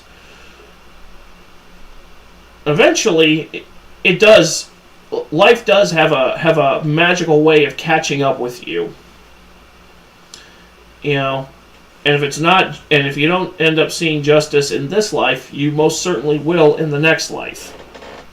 And let it be in a ring, in a sanctioned event, okay? Not on the streets. No one wants to get locked up for life. I mean, Joey, I talked to you, DM to DM, man to man. It's not worth it, man. Don't fight this guy in the streets. We appreciate what you're doing. You stand up for the right thing. Just beat the brakes off of him. If it's in a sanctioned boxing event, UFC, MMA, right? We're all under the same shared understanding. So that's it, guys. And yeah, hit the like button so this video gets awareness. I'd really appreciate it. See you at the Discord. Catch you later. Peace.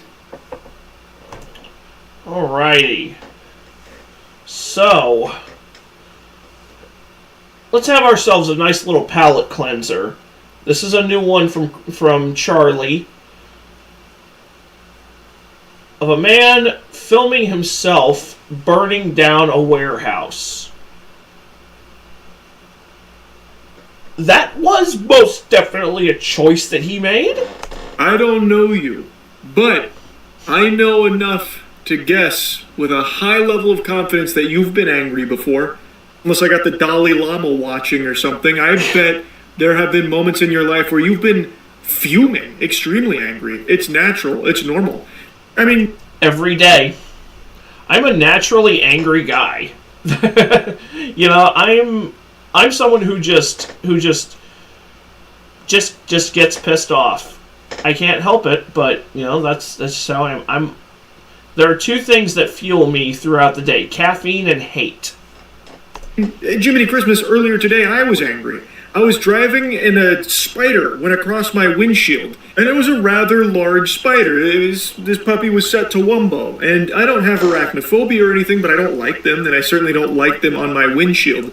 So I pulled over, and in my cup holder had a receipt, so I thought that'll be good enough. I'll just blast it with the receipt. And as I go to do that, it hits me with like a running back move. It hits me with like a double sidestep and then jumps on my arm. Then I fucking freak out and start like slapping my arm and screaming like a maniac, and I can't find the spider anymore. That makes me frown. It makes me angry. I'm sure there's plenty of things that have made you angry. But have you ever been so angry that you light a 1.2 million square foot warehouse on fire and will most likely spend many, many years behind bars for it and film the whole thing for Instagram? Probably not, I would say. Most likely no. But I'm sorry, 1.2 million square foot warehouse? 1.2 million! What, did he ignite the Umbrella Corporation's main whole, like...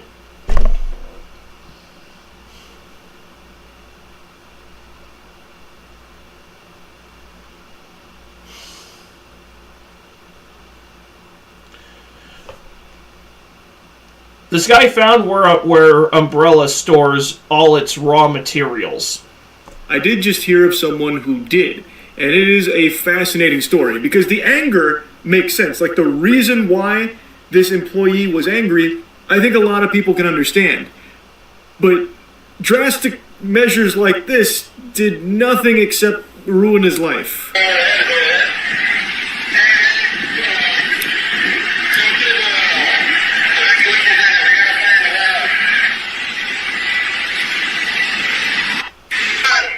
Should have paid us enough to fucking live.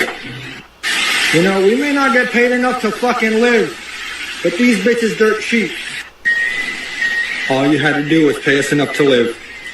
All you had to do was pay us enough to fucking live.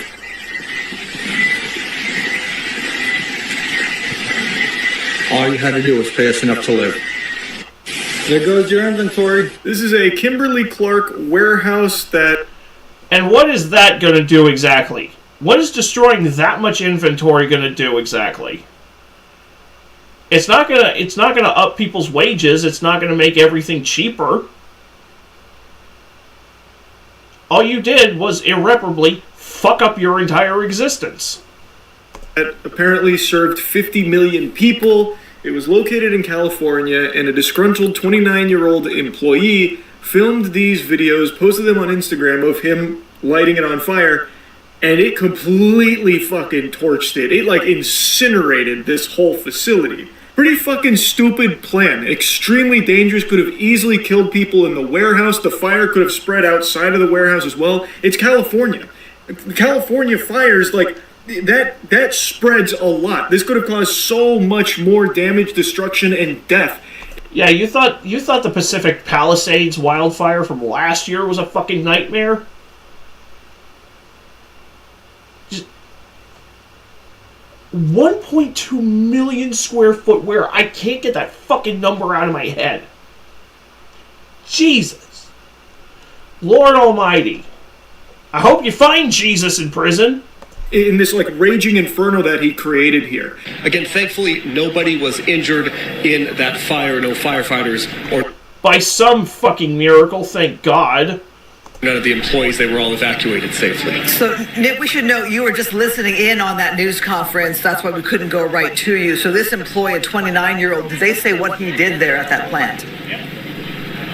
It's unclear exactly what he did. What we know is that they house lots of Kimberly-Clark products here. Again, this is a 1.2 million square foot warehouse here. So very large space filled with products. We know that they load the trucks up and distribute them. We don't know specifically what that man did. I feel like we have some strong evidence to what that man did. He filmed it himself. I'm surprised it wasn't streamed on Kick. This has become a very common phenomenon where people film or stream themselves committing crimes, in this case, arson. And I will never understand why people do that. Like, on what planet, in what solar system do you think that's a good idea? On what planet in one solar system do you think setting a 1.2 million square foot warehouse on fire is a good idea? Like, that's not going to increase your wages. That's not going to make shit cheaper. All you did was put a shit ton of people out of work and irreparably fuck up your life in the process.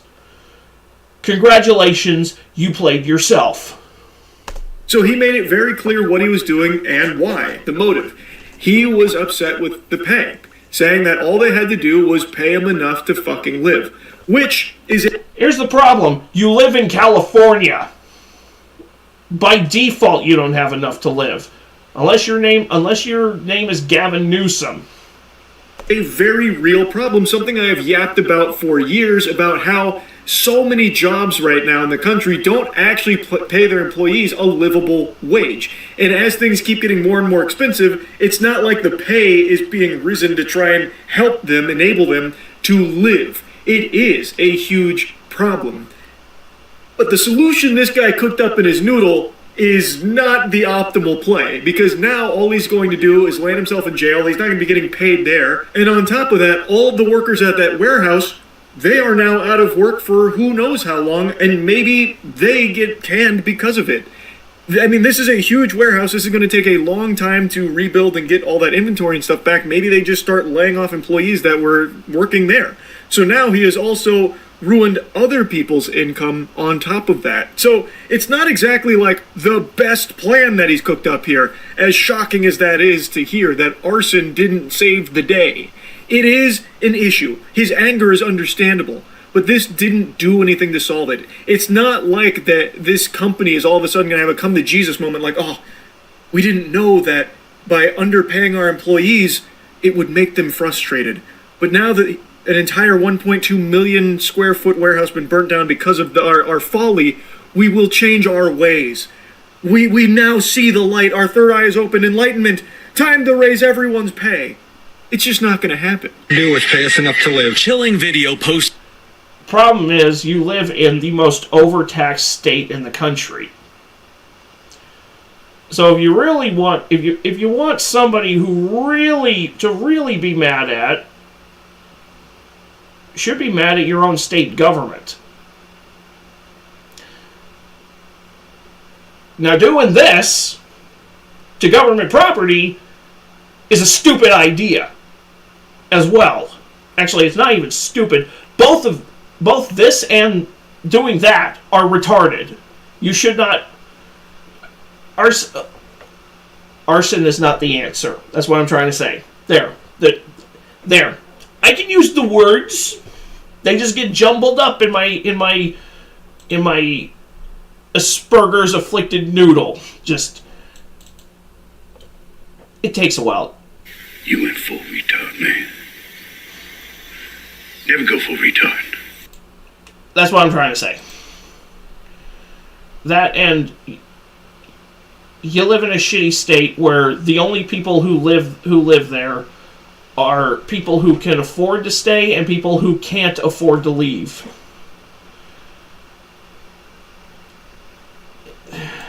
posted online by the suspect appears to show the moment a massive warehouse fire was deliberately set. All you had to do was pay us enough to live. Investigators say the man behind the camera is 29-year-old Shamel Abdul Karim. He was believed to be an employee of Kimberly Clark. However, it is confirmed that he is an employee of NFI Industries, the third-party distributor of Kimberly Clark. Officials say he had posted grievances online. So you didn't even work for the fucking company! So you just did this. You just did it because fuck you. Like, actually fuck you. Before igniting the Ontario, California warehouse on fire. Now, I've actually seen people applauding this, saying that they need to start a GoFundMe ASAP so that way they can donate to him because he's a hero. He's standing up to capitalism. Finally, enough is enough. We need more of this across the country. That's fucking ridiculous. That's like actual dangerous, stupid brain. Like, people are saying, oh, wah, crying over all this lost product from, billion-dollar corporation, that kind of thing. I don't know how people can be so, out of tune with reality. It's not even about, lost products or anything. It's about how easily people could have died in that, how it could have spread way beyond just that warehouse, and how this doesn't even really affect the company all that much. They have insurance. Yeah, they're just going to claim a loss on it. They might, and it might be... Fuck, they might be able to claim a tax write-off on it. So, literally, what you did was not productive. It was the opposite of productive. It was unproductive. Who this actually affects is the employees that are most likely going to be out of work here while this facility is out of commission and under maintenance, so they're going to be out income, and he just threw his whole life away for this, and it's not going to do anything to actually help people get a livable wage from this company or anything like that. It's just reckless, dangerous, jeopardizing tons of people's lives and safety and the area around him. This could have caused a huge fucking problem. Like I said, it's California. Wildfires spread wider than Kash Patel's butt cheeks. In that area, this could have easily spiraled way out of control, way beyond just that warehouse as well. This is just not something anyone should be Anyway, there is something other people have pointed out as a very surprising element to the fire itself, that a warehouse of this size housing this much supply, apparently this accounts for 3% of West Coast volume for toilet paper in particular, from what I was reading. I don't know if that's confirmed or how true that is, but it is a huge facility that houses a lot of paper product. And one thing people were noting is that the fire suppression system didn't really do a whole lot to stop this. And I was doing a bit of digging because they definitely have a fire suppression system. I don't know if they maintain it, maybe it was malfunctioning. From what I read, it apparently was working, but because he started multiple fires in multiple locations, it just wasn't effective at stopping the spread. So that's how it was able to get so out of control. And also, apparently the alarms were working because they were able to get the employees out. So I do feel like the systems were functioning how they were. At the very least, I mean, you could hear in the video that the alarm was going off. The fire alarms were sounding off. Which is probably the only reason anybody was able to get out alive, because you could have, you've already got arson and possibly reckless endangerment on your hands. You could have very well ended up with a homicide charge. We're supposed to. It's just must have started a lot of fires that overwhelmed whatever system they have there, or maybe they just don't have the best system there. I couldn't tell you, but I saw this earlier today, and I just had to yap about it. It was fucking crazy to see. And the fact that he filmed all of it, gathered his own evidence against himself, and freely posted online, that's become so common now. People love to film their own crimes. And this is probably the biggest display of that I've seen so far. Anyway, that's really about it. So, yeah. You almost have to wonder if these people are just genuinely brain damaged when they do that. Or if we've become a society so attached to social media that we don't even stop to think, hey, maybe filming this and posting it is a terrible idea. I wonder if that ever crosses their minds. It probably doesn't, which is why they do it in the first place. But anyway, we have one more trip into the AMU, courtesy of Bubba. This time, it's with Pubes Watson, a.k.a. Vincent Fisher. Last time on the Alpha Male Universe. Homie still looks like he's rocking a hairnet, like a fucking high school lunch lady. You know, there's a lot more to the story, but the Lambo is back at the dealership. Unfortunately, I have to drive my other Lambo for now. But what I say to the haters is, where's your Lambo? Did they take yours too, or do you still have it? Oh, you never had one. I wonder why. Welcome back to the Alpha Male Universe. Now, there's a lot of different AMU characters, but for some reason, after the actual downfall, because the situation is over with Wes Watson, a lot of people are really interested in Pubes Watson, Vincent Fisher, and he got clowned on a couple of days ago. A lot of people tuned in to see what happened. Long story short, he lost his Lamborghini, he got humiliated, he had to basically shut down his old 7-figure fitness community and make the architect army. Well, now he is crashing out once again, and this video is gonna have it all, so be sure to smash that like button and let's get this show on the fucking road. You know, boys, listen, there's a reason I pay my barber $15,000 a year. 'Cause you're absolutely terrible with money? I mean, that's the only explanation I can come up with. I mean, I get a haircut like once every 6 to 9 months. Nice. And it's because I always say there's 3 very important investments you have to make as a man. Number 1 is a routine lineup. Number 2 is new teeth. And number 3 is new tits for your girl. Alright, I may have misspoke. Not really a crash out. Honestly, I'm kind of confused at their behavior now. Like, what is even going on? So he shows his lady's tetas off that he just bought. Is that really the flex that he thinks it is? No, it isn't. No, it isn't.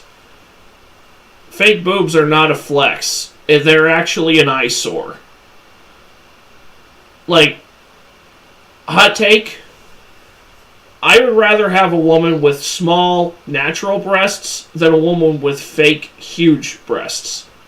Personally, I think breast size is overrated.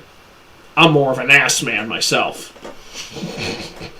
I would say the common man and woman would say, fuck no. And also, you know what the bigger meme is? Is that he paid over, $15,000 to look like he has oiled up pubes on his face? Like... Bro, you overpaid so hard and you should get your money back.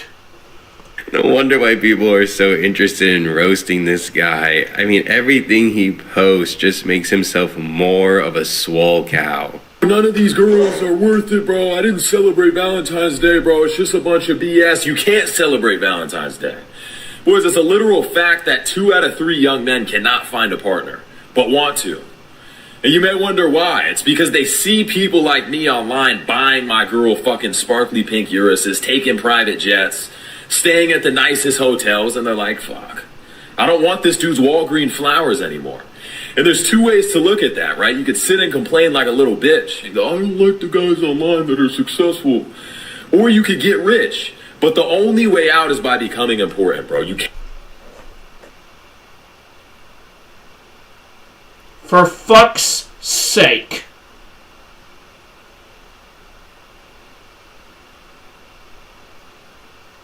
You think way too highly of yourself. Cannot be normal anymore, and the gap is only going to continue to grow.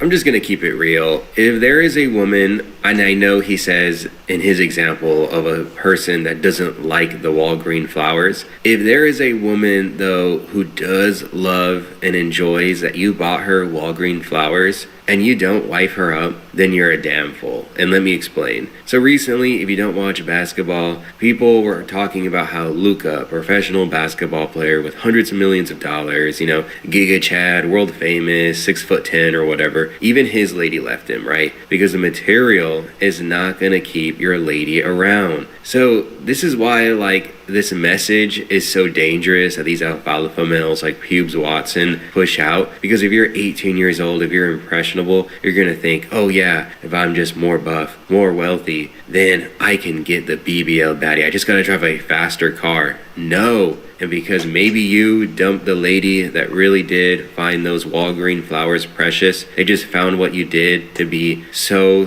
precious, and you dumped her ass just for some nasty skonka BBL lady, then you played yourself. Like, you have to look for those people who are genuine, and you're not gonna find that in Brickell, Miami. So have you ever tried acting up? Yeah, spoiler alert, most people value authenticity. And I know the dating pool has kind of been polluted by people like this and hyper-feminism, but generally speaking, at the end of the day, most people value authenticity. If you're not, not everybody's compatible, not everybody's going to be compatible, and that's one of the scary parts of dating. But at the same time, you're only if you've got yourself a woman, and how do I go with this?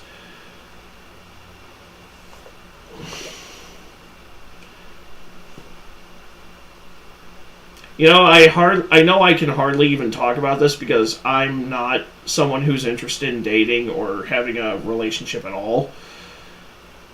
But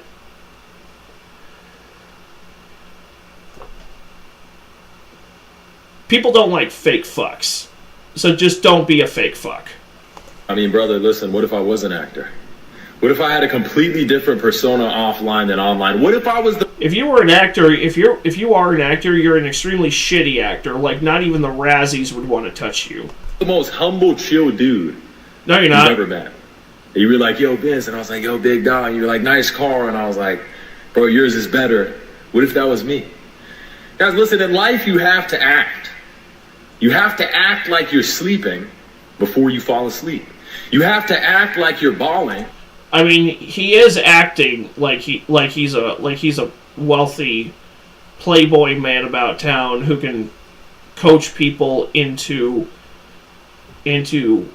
immeasurable wealth. So he is an actor. He's just a really shitty one. Before you could bawl. So my best advice to you is start acting, bro. Who said you had to play the role of the man that was trapped living a life that he hated? What if you could just act like everything came to you? There's a lesson in that.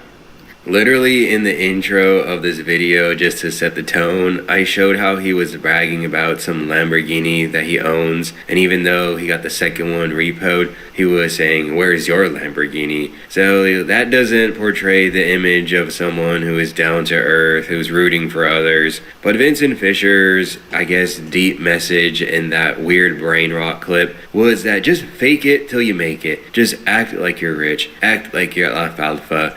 Well, the problem with faking it till you make it is that most people never make it, and they just end up dying faking it.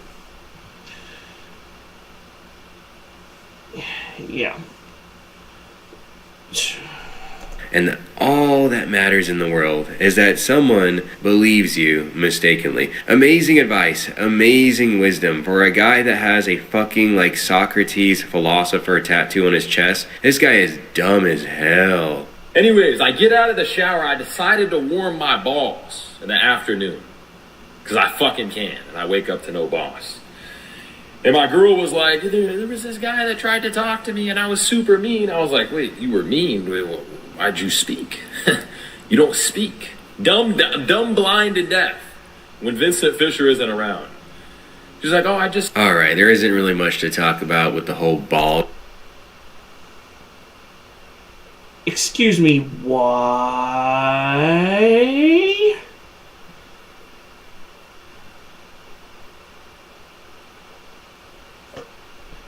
She doesn't speak. without you being around.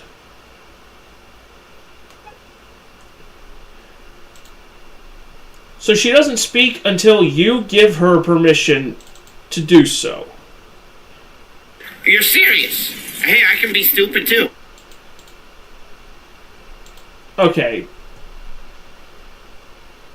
Get your pube-headed, doorknob-licking, Windex huffing ass off my fucking computer screen. Comment because that was random as hell, but let's dial in on how insecure Vincent Fisher is. So apparently whenever he's not around, his lady cannot talk. I mean, he made it even like a further point with her not being able to talk. It's not even a situation of, oh, don't talk to other men if they hit you up in the Instagram DMs, which I think pretty much every single guy can understand why a guy wouldn't want your lady to reply to hard eyes. No, he kind of actually made it even further, saying like, you're deaf, you're dumb, and you're blind whenever I'm not around. You don't even interact with the world, which just screams like massive amounts of insecurity. Maybe I'm wrong. I would like to hear you comment down below, but that was really striking. It makes you look like a whole bitch, dog. You look like a... If you're gonna be that up your own ass about, oh, you only get to talk when I'm around, you are a whole ass bitch, dog. So let's hear this weird story. When Vincent Fisher isn't around, she's like, oh, I just said my boyfriend's Vincent Fisher and walked off. I was like, I'll let that pass. I'll let that pass. You know what I mean? At the end of the day. And then he stood there confused, going, what the fuck is a Vincent Fisher? I am Vincent Fisher. You know what I mean? Guys, listen. If it wasn't for these AMU channels, I wouldn't even know you existed. And I think that goes for most people on the planet. A lot of you come to me and you're like, my girl's not loyal, Vincent, this, that, and it all comes down to you. Anyways, boys, back to what I was saying. A lot of you guys come... Anybody who comes to a guy who openly dates a Russian mail-order bride for relationship advice deserves to lose every ounce of money they pour into your bullshit-ass program. To me and say, oh, Vince, there's no loyal girls out there, and they're all cheaters. See, listen, when you're Vincent... Why are you talking to the talking horse? What fuck was it? Mr. Ed. Why are you talking to Mr. Ed? Why do all the guys you talk to sound like Mr. Ed? Come over here, Wilbur. That's what you sound like. Fisher, who the fuck is she gonna cheat with? Drake? Even that? I mean, it's kind of same level. Fuck it. Drake gets his own tail, thank you very much. And Chris Brown? You got Vincent Fisher.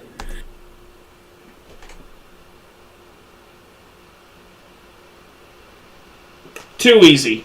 It's not about Vincent Fisher, though. It's about the mentality. I feel like he has seriously lost his mind. I have no idea. I feel like he seriously never had one to begin with. Why each alfalfa male we have covered in the past just seems to get like worse and worse by the day. But this dude's ego is literally insane. Earlier in the video, we talked about how his biggest advice, his wisest advice was to just act, like fake it till you make it. And I feel like he has become so delusional in his act because we all know that alfalfa shit is all fake. Like we all know the apartment is rented, that $10,000 are fake, the car is lost, like it's all like a fugazi ass life, right? But he is for some reason like fallen so far into his act that he legitimately believes he is Vincent Fisher. I mean, comparing himself to Drake, I mean, I'm no Drake fan, right? I don't like Drake, but to put himself on the same level, that's just crazy corny, bro. So yeah, let's see if it gets any worse. Who the fuck is she gonna cheat with? Drake? Even that? I mean, it's kind of same level. Fucking Chris Brown? You got Vincent Fisher. It's not about Vincent Fisher, though. It's about the mentality. What's your name, bro? George. You're George. Fuck you. That's my name. George. Who the fuck else is she gonna go with? So what's the lesson I'm trying to tell you guys? It's about who you know you are. People follow confidence. People follow conviction. And you can't fake that shit. My bitch has been with me the last fucking 2.5 years. And not one... Any grown man who unironically refers to his wife or girlfriend as his bitch deserves to get his jaw cracked. Once see me hesitate. Not once see me stop grinding. Because I'm that fucking guy. And you have that same power within your mind. How many times did you have to rehearse this video, Vincent, because you're not very good at editing? How many takes did you fuck up before you hit the right one where you're like, yeah, this is it? But get your goofy ass off my screen. Find it, bro. Do people follow? Are they inspired by confidence? Yeah, I'll agree with that. But when it's real and authentic, and whatever Vincent Fisher is screaming on the camera is anything but real confidence. No, he's just following the playbook of other AMU members who've come before him. He's just reading off of a script that somebody else wrote. He didn't come up with it. He just reworded it to make it sound more like him ish. Or he just rewrote it to cover him. There's no way. There is nothing authentic in the slightest about him. Insecurity is just being blasted for everyone to see. And you want to know why I know this? It's because the Bubba Army cooked the shit out of him for his teeth. I remember when people used to roast him about his mouth or whatever, and then he implanted some horse dentures. You know, there's nothing more telling about a man who is confident in himself whenever he puts horse teeth in his mouth. Yeah, real confident move there, Vincent. So hopefully you enjoyed this video. If you did, please be sure to smash that like button. Check out the other content, and I'll see you in a future AMU episode. Till next time, guys. Later. Go away! Go away! Go away! Hi everyone, Donut here. Today we... Well, that was certainly a way to start the next video.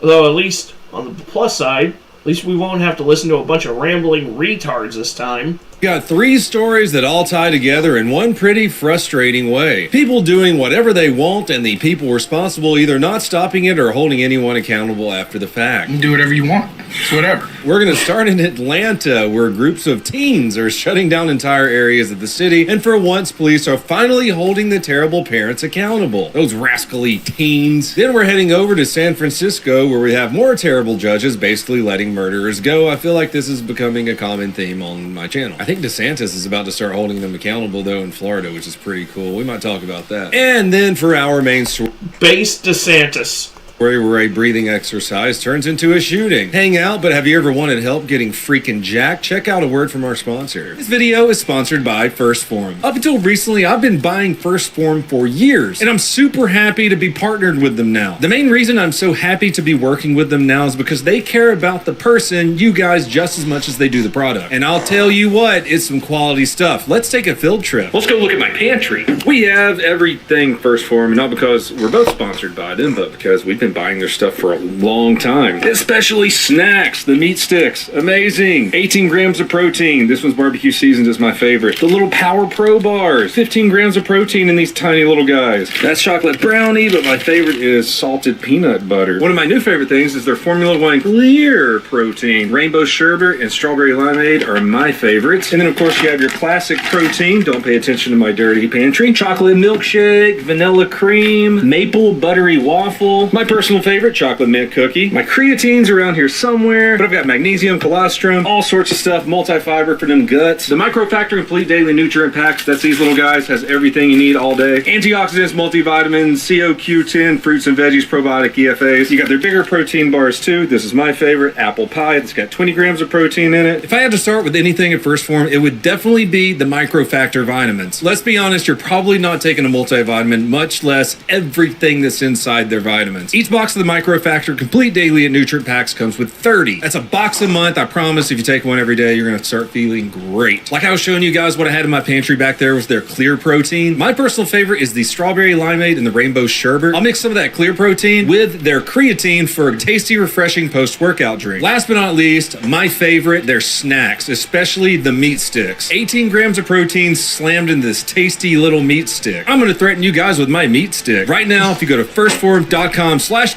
and order any supplement, you get 1 pack of meat sticks for free. Firstform.com/donut. Today we're starting off with something I never thought I'd hear law enforcement say out loud. They're finally going after the parents. In Atlanta, police are cracking down on those teen takeovers you've probably seen. Streets shut down, businesses everywhere get looted, fights breaking out, guns everywhere, not to mention the shootings that happen all the time. And if your kid is out there acting like an idiot past curfew, getting involved in this stuff, or you just have no idea where they are because you're not paying attention, you can now be charged for it. And honestly, that's about damn time. You shout like that, they put you in jail. You're stealing, right to jail. You're playing music too loud, right to jail, right away. Police say they've already... Good!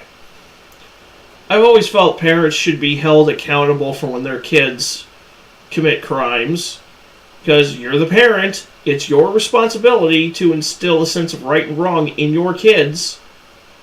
If you can't do that, you're not fit to be a parent. We had incidents where over a dozen people were arrested and about 10 firearms were recovered during those takeovers. On a side note, nothing makes me happier than seeing them shut down an intersection getting hit by the cars doing donuts. Anyways, we're not talking about kids just being loud. We're talking about fights, assaults, shots being fired, and entire areas shut down by a-holes. Oh, sorry, youths. Now police in Atlanta are straight up telling parents, know where your kids are, stop letting them run wild, or you're going to be dealing with charges too, which makes perfect sense. Now I will say that sounds pretty great on paper, it really does, but we've all seen this before. There's a big press conference, strong words like, we're cracking down and this ends now, and then 2 weeks later everyone's back out there doing the exact same thing because nobody actually follows through. Hopefully this time is a little different, because if they actually stick to this and start holding people accountable on both sides, the ones doing it and the ones allowing it, might change. But we'll see. Hopefully Atlanta court system grows some balls. Speaking of not having balls anymore, let's go to San Francisco. Do they still have the doo-doo counter? No, what am I gonna do? The San Francisco poop map has been retired. Yeah, it got so bad there for a minute with people just defecating in the street. There was a map. What will we ever do now? Anyways, back to what I was saying. If you thought letting teens run hard to believe that's an American metropolis and not a city, and not some backwater village over in India.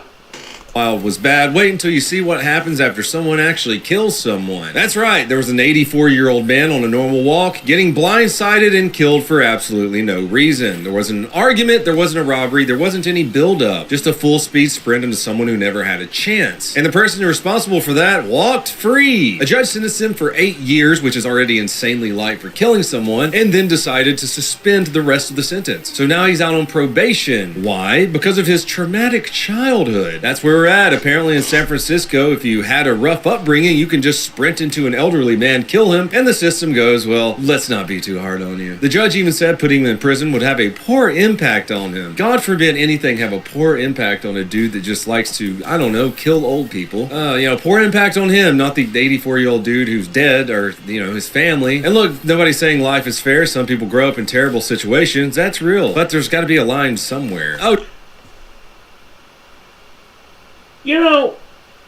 I didn't exactly have it easy growing up. If I did what this guy did, that would not be a fucking excuse. If anybody does what he did, I don't give a shit what their situation was growing up. That it should not be a get-out-of-jail-free card. Whoever the judge was in this case, really hot take, any judge who lets somebody out with a light sentence or just lets them off the hook for a heinous crime because of their childhood or they're too mentally incompetent to stand trial, I believe that judge should be debenched and forced to serve prison time along with the defendant in that case. Period, point blank, end of story. I genuinely don't care. Oh, don't let me forget what he told the courts why he did it. He said he was having a bad day. While we're on the topic of the system, let me... I have bad days all the time. That's not a get out of jail free card. Thank God I live in a red state. Let me tell you what DeSantis is doing down in Florida that's pretty rad. He's going to start holding judges accountable. Down in Florida, there's this judge. Her name is Baker Carper. This judge was going through a trial with a child sex offender named Daniel Spencer. On April 15, 2025, Spencer was found guilty of attempting to engage in sexual conduct with a minor. Despite warnings from a state attorney about his dangerousness, Judge Baker Carpenter did not revoke his bond. She let him out to await trial, and just a month later, while out on bail, he brutally murdered 5-year-old Melissa Missy Mogul. Yeah, he should have never been walking around on the streets after they called him in a child sting. Straight madness. So DeSantis is signing in a law called Missy's Law. This was an outrage. This was such an easy call to make sure that this guy was put behind bars.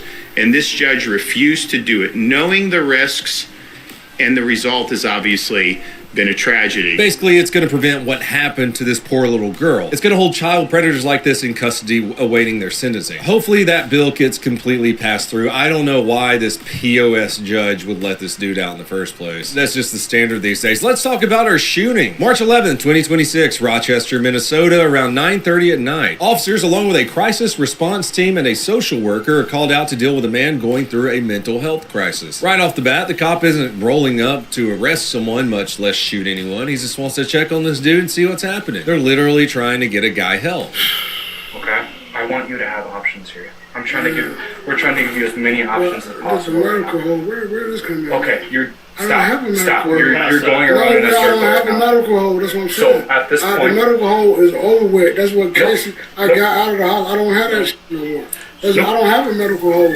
We got 3 officers, calm, not rushing, not aggressive, just explaining to him what's going on. They're telling him, hey man, you need to go to the hospital, maybe get some meds in you, some fluids. They're not there to f with him, but because medical staff and the social worker already made the call that he's a danger to himself or someone else. You gotta understand that I don't come up with this stuff. I just forward it along. This came from medical professionals and a social worker, the thing that everyone was asking for during the whole BLM thing. Speaking of, it's crazy all these BLM officials and some of the top tier people keep getting arrested for stuff. Mostly it's for misappropriating funds, buying mansions and cars and stuff to help out the black community. This just came out yesterday. Former representatives...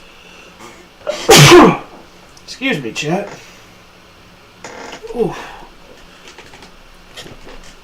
I heard about that. I heard that the whole that the higher ups over in BLM are actually using that money to the money they receive in donations and funding to enrich themselves and live in luxury, while the communities that they're supposed to be representing just keep getting worse and worse and worse and worse and worse. And, I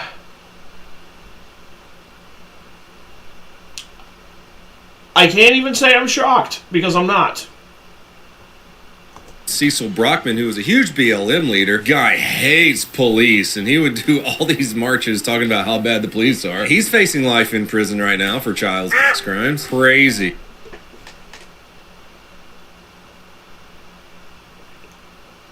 What?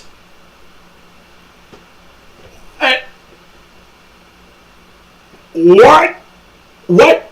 What? What? What? What?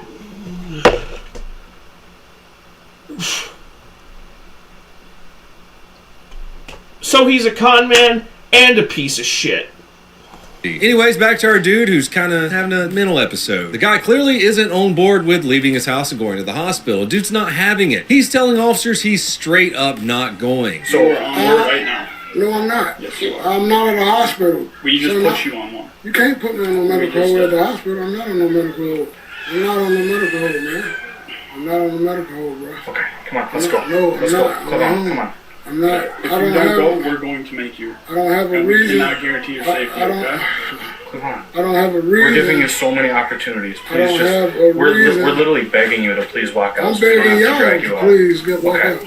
At this point, one of the officers explains that he's been placed on medical hold. And real quick, just so everyone understands what that means, a medical hold is when someone is legally required to be taken in for a mental health evaluation because they're considered a danger. Officers don't just get to ignore that. Once it's in place, they have to act on it. Usually that means trying to get the person to go voluntarily first, and if it doesn't work, they have to physically take them in. Okay, I don't have a problem, man. Let's go. You want to walk out with us? No, I don't. Don't fight us. Do not fight Can y'all us. back up off of me, though? Okay. Can y'all please back up off of me, man? That's all I'm asking is back up off of me. I'm not fighting y'all. Y'all fighting me. You can kind of see the shift in the room. The conversation stops. Y'all fight me, he says as he actively swats away the officer's hands. Y'all fight me. He's like, fuck you, dude. The second you start physically resisting, what happens next is entirely on you. Period, point blank, end of story. It's going anywhere and the tension starts building. Officers try to move in and guide him. Nothing really aggressive, just hands-on to get him moving, and he immediately slaps them away. So they give him some space and try to calm things down. We don't want to escalate this situation. One of the officers even tries to walk him through a breathing exercise, trying to de-escalate this. And nothing really helps. If anything, it just gets him more worked up. Come on, let's just. There you go. Y'all fighting me. Take it Y'all out. fighting me. Walk out. You hear? Yahweh! Yahweh! Yahweh! And then this happens. One officer reaches in again to grab his arm. The others move in to help restrain him. You can hear one officer make the call to go high-low, which is basically saying take the legs out from under this guy. Oh, got me, man. What the fuck is wrong with y'all, man? 2214 fighting with one.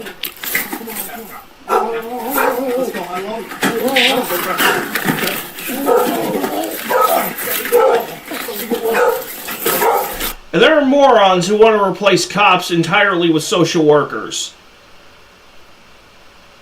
Shit like this is going to happen.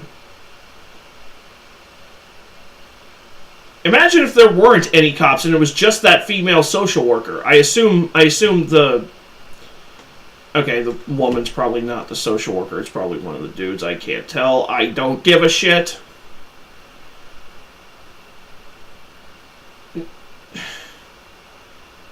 Imagine if there weren't any cops there and it was just the social worker.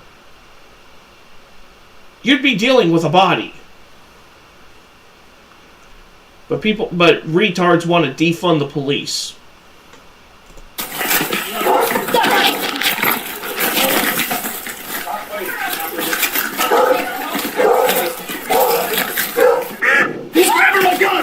And in that split second, the suspect goes straight for the officer's gun and gets a shot off. You can actually see where the round hits, almost blowing the officer's foot off. And even after that shot, the suspect...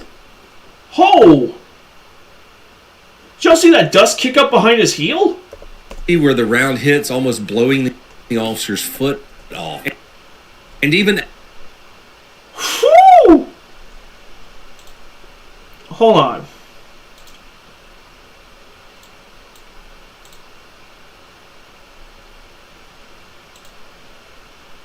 Watch the back of his heel. I put it in as slow as I possibly can.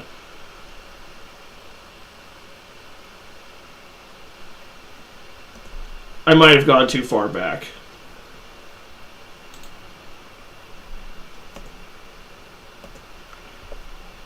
I might have gone too far back. Alright, I fucked it up. Was blowing the officer's foot off. And even after that shot... Okay. Now we have a baseline.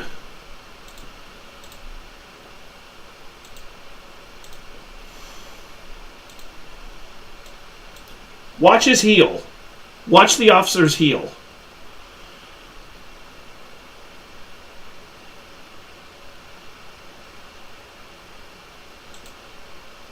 See that dust kick up right behind his heel?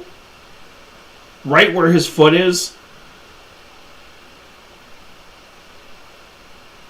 Dude, that is fucking insane. That is insane. And after that shot, they actually see where the round hits, almost blowing the officer's foot off. And even after that shot, the suspect is still fighting. At this point, there's no more time to talk.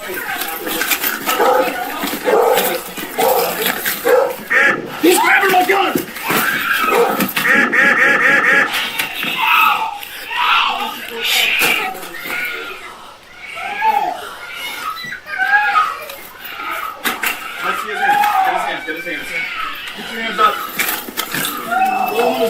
Another officer fires multiple rounds, and finally the threat is stopped. Immediately after, officers move in, secure him, and start medical aid. But the suspect, unfortunately, doesn't survive. Now, this is one of those situations that people are going to argue about no matter what, because it started as a mental health call, and nobody wants it to end like this. But you gotta look at what actually happened, the totality of the circumstances. This wasn't officers escalating out of nowhere. They talked to him, they gave him chances, they tried to calm him down. Even tried breathing exercises with him. And the moment things went hands-on, he went for a gun. At that point, the situation is no longer about getting someone help because someone is actively grabbing a firearm and firing it during a struggle. It's kind of...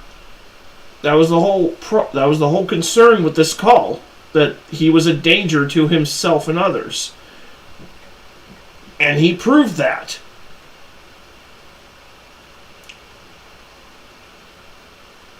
Sometimes cops have to make impossible decisions.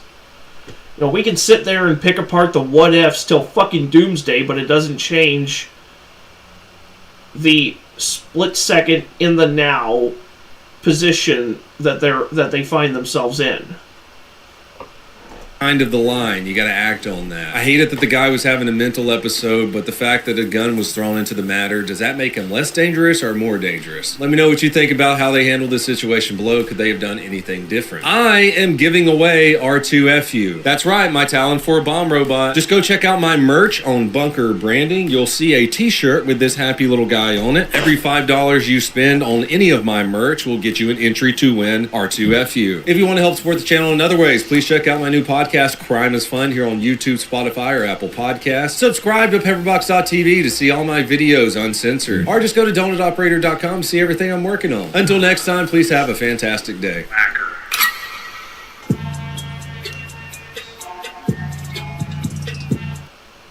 The Utah mother who published... Whew. Okay.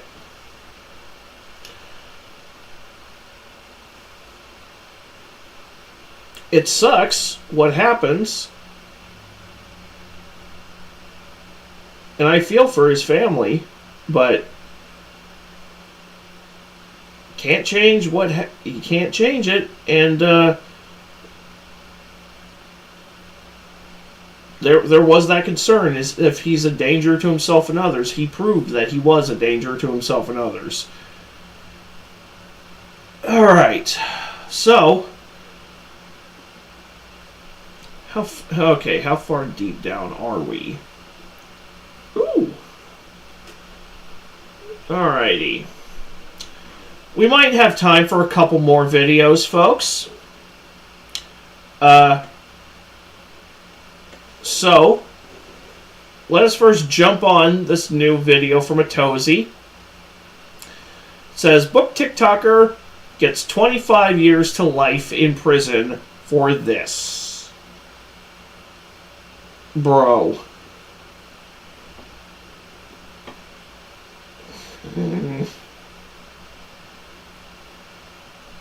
Do I even want to know how this happened? The Utah mother who published a children's book about coping with grief after the sudden death of her husband has now officially been found guilty of his murder after 4 long years. And I only say published because it came out during the trial that she didn't even write the book herself at all. We found text messages in Miss Richens' phone between her and a contact named Book Writing Lane regarding them writing the book for her. Yeah, she apparently paid someone something like $2,500 to write the book for her.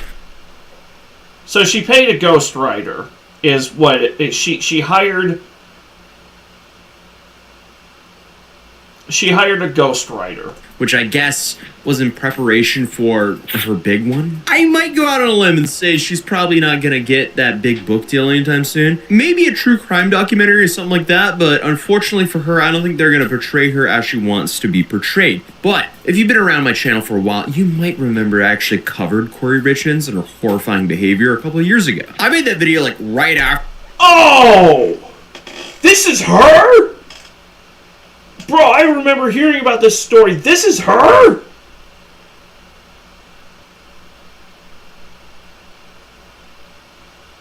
Oh my god.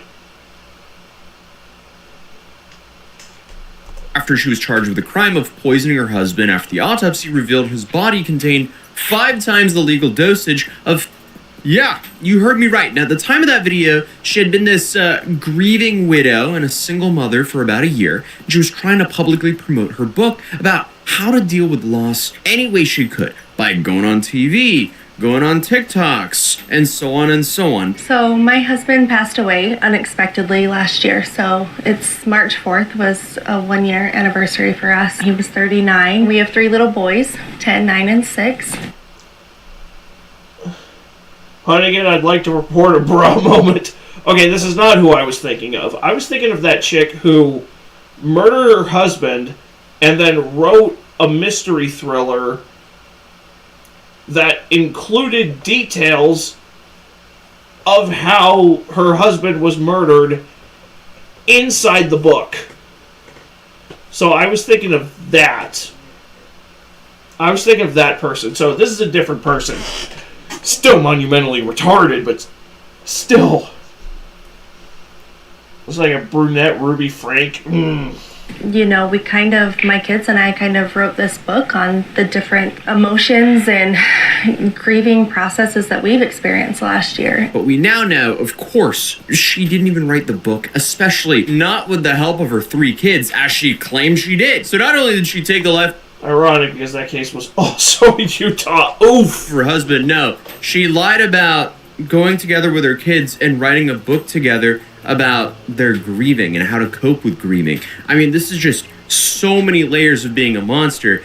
It's unbelievable. Did detectives investigate how Corey Richins came to appear on Good Things Utah? Yes. A subpoena was sent to ABC Utah news station. It appeared that they had some kind of standardized form that anyone could fill out to requesting to be on the show, and it looked like Miss Richins had filled that out and they were communicating about the results. And not to mention, Eric's death, again, never should have happened in the first place. So for her to try to capitalize off of it while she's still, I guess, being too lazy to even write the book herself, this is just outright disgusting. It's all just a really sad and horrifying story about how one selfish mother's choices left her kids not only without a father, but also now without a mother, since Corey will likely spend the rest of her life behind bars. And that is because recently a jury officially found her guilty of her husband's murder after only 3 hours of deliberation. We, the jury, unanimously find that the defendant, Corey Richins, is guilty of aggravated murder.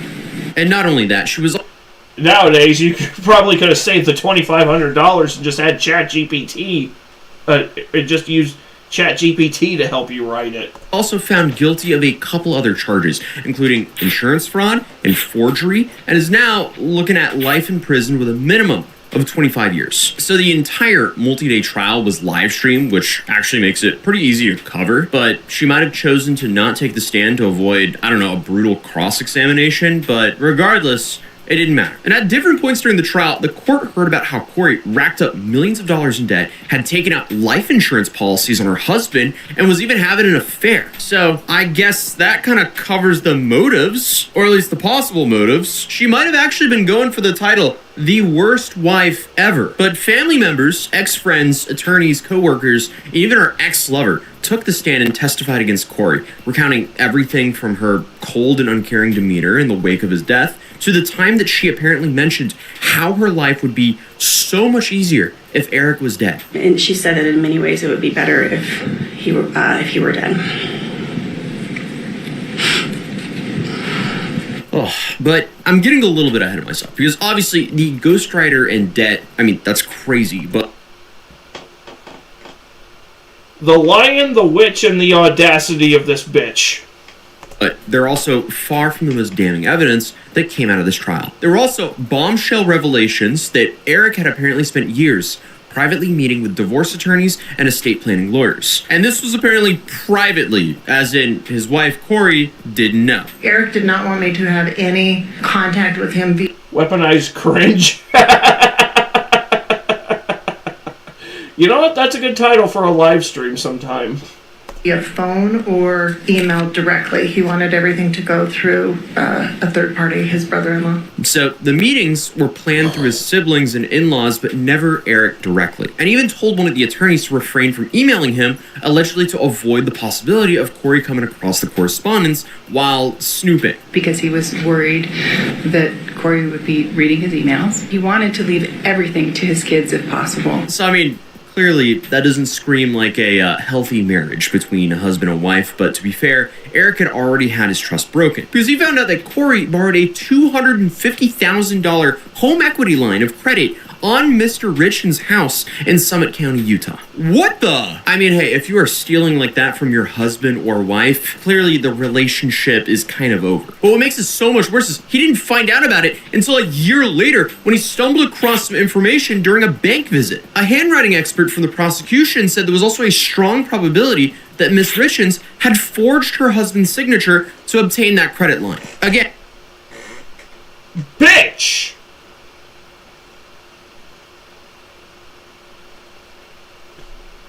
Bruh, hell no, absolutely fucking not.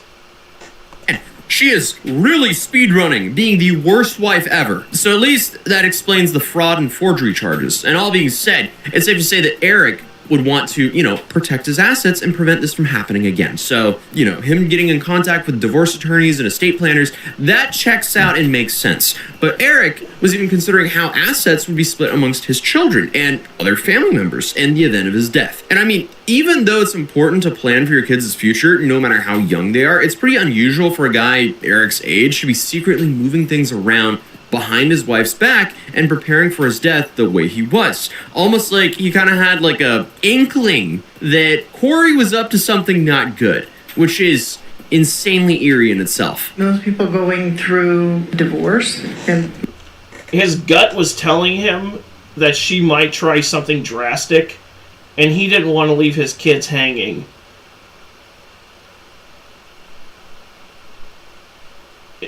It's actually really sad that he even had to go through that lane. But I can't say that I blame him at all. I really can't. my experience aren't thinking beyond what that divorce might look like.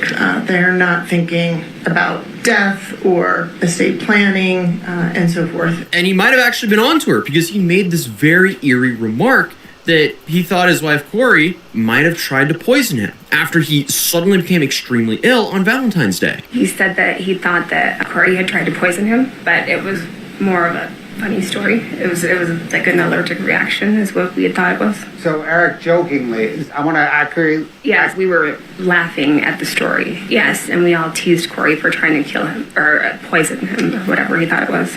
Okay. And while sure, they weren't being serious, they joked with Corey having no idea that they were actually right. And I guess about 2 weeks later, their jokes sadly would become reality. So what exactly happened to Eric? I'll give you the quick recap of that night before we get into the more shocking discoveries from the trial. So on March 4th, 2022, Corey Richens says that her and her husband just had a normal night at home, just like any other. Well, except on this night, they had a drink to apparently celebrate the fact that Corey was supposed to be closing on a house for her real estate business the following day. We had a drink together at 9 to celebrate something at work tomorrow. So Corey's side of the story, she says that she brought a Moscow Mule to Eric in bed.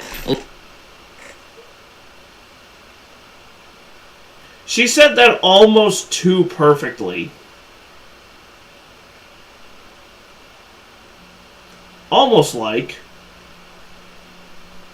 she wasn't actually sad that her husband was dead. Almost like she's pretending. Which we knew that already, so. along with a THC gummy. Then she said that she went to her kids' bedroom and fell asleep because they were apparently having night terrors at the time. We went to bed with my kids. We went to bed our bed. What time did you guys go to bed? 9:30. 9:30? Okay. 9:45. So I guess they just, cheered. He chugged the drink, and then she immediately went to bed with one of their kids after chugging a drink. I don't know. It just kind of seems off, obviously. But hours later, at around 3 in the morning, Corey says that she woke up from her kid's room and returned to her own bed. But when she got there and felt Eric sleeping, he was cold to touch and heavy. I just woke up. When I sleep with my kids, I'll wake up and I go back in my own bed. Mm-hmm. And I just crawled over on his side. Okay.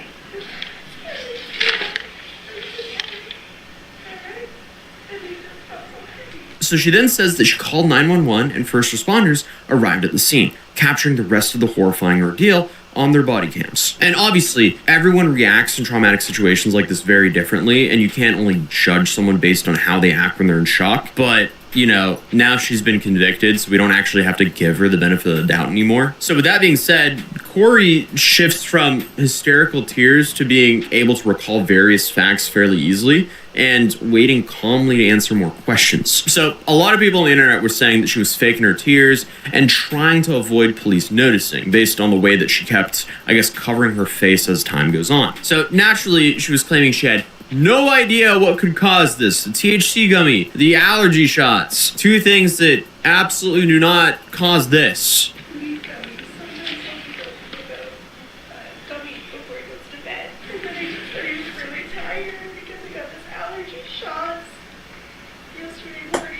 Corey also recalls that Eric apparently had Lyme's disease, and she lists, a whole plethora of things that she was like, oh, maybe this happened, or maybe this could have caused this. Does he have any medical conditions or anything like that? He has Lyme's disease. So no heart problems or anything like that? No, he just said his chest was hurting when he went to bed, but that's, not.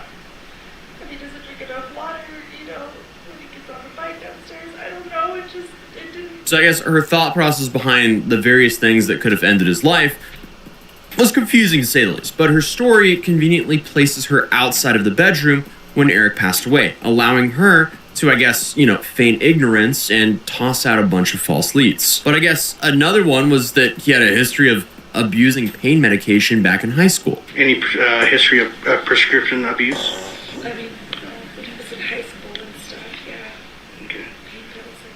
And that's just downright evil. Like, knowing that his life was taken and she was responsible and she's throwing out stuff like this. So now we know that she poisoned him and then tried to frame him as some sort of secret addict to his friends and family. This is just so sad. You have to be such a soulless monster to go on and do this. I don't know how a person like this can look at their kids knowing that she took their father's life. But I guess as equally as disgusting this is... Well, the problem is, Atosi, you have a soul. And all of us watching that, we have a soul. This woman does not have a soul. If she did, she wouldn't be able to switch so easily from hysterical tears to clearly recalling things that should not be at the front of her brain in the moment, unless she carefully rehearsed this beforehand. She seemed to hope that she could use a part of this as her defense. And I guess this assumption is based on the most damning piece of evidence presented in the trial. Because there was a letter found in Corey's cell in 2023, after she had been arrested, known as the Walk the Dog Note. Because jurors were told that the 6-page letter was written by Corey to her mother, Lisa Darden. And in it, she outlined some ideas that she had about what her family could say to her lawyers when they testified. Most of it was her, again, trying to paint Eric as some secret addict. I guess some sneaky guy who just tricked everyone he knew. Because as far as everyone could tell from the outside, Eric was a very successful and responsible husband and father. He wasn't spending a bunch of money or acting shady or secretive. And in the note, Corey writes that she was hoping that her brother could recall the time that Eric got on pain pills and from Mexico and did not tell Corey. And then also, I guess, relay that information to her lawyer at the time, Sky Lazaro. Here is what I'm thinking, but you have to talk to Ronnie. He would probably have to testify to this. You will need to tell Sky at the meeting next week. Upon information and belief, just like they say, a year prior to Eric's death, Ronnie was over watching football one Sunday, and Eric and Ronnie were chatting about Eric's Mexico trips. Eric told Ronnie he gets pain pills and from Mexico from the workers at the ranch. Not to tell me because I would get mad, because I always said he just gets high every night and won't help take care of the kids. She also states there's photos on her phone of Eric passed out, which I guess could be used as evidence according to her, but those photos could also just be of him sleeping. There are pictures in my phone of Eric passed out on the floor or in the chair. I feel like everyone in a relationship, especially a long-term relationship, has pictures of their significant other sleeping. This is normal to have. It absolutely does not mean that they're an addict and are passed out from using something crazy. But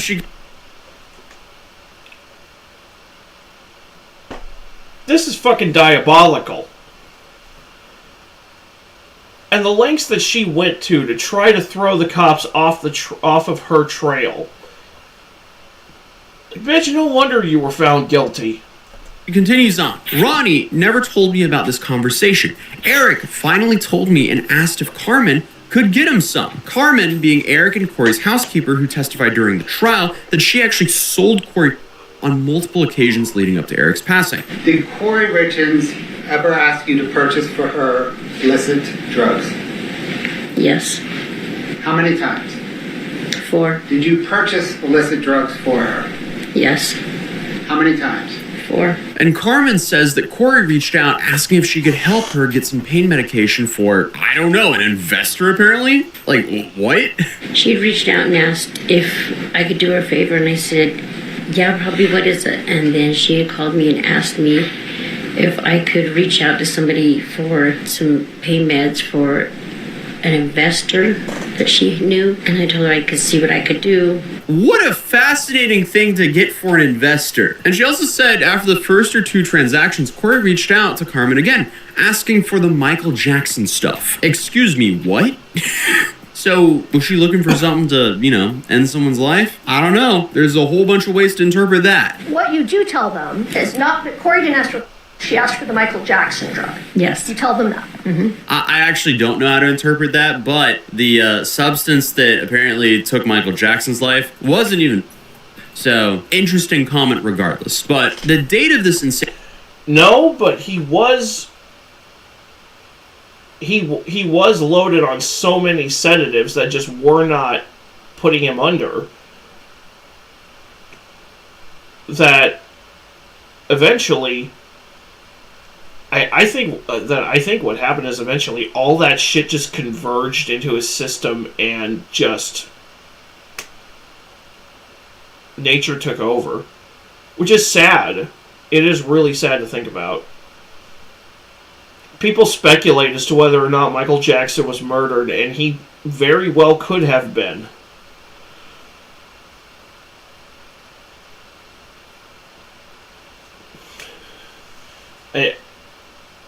Honestly, given the way the entertainment industry is, it would not shock me if he actually was. Insane request was February 11th, 2022.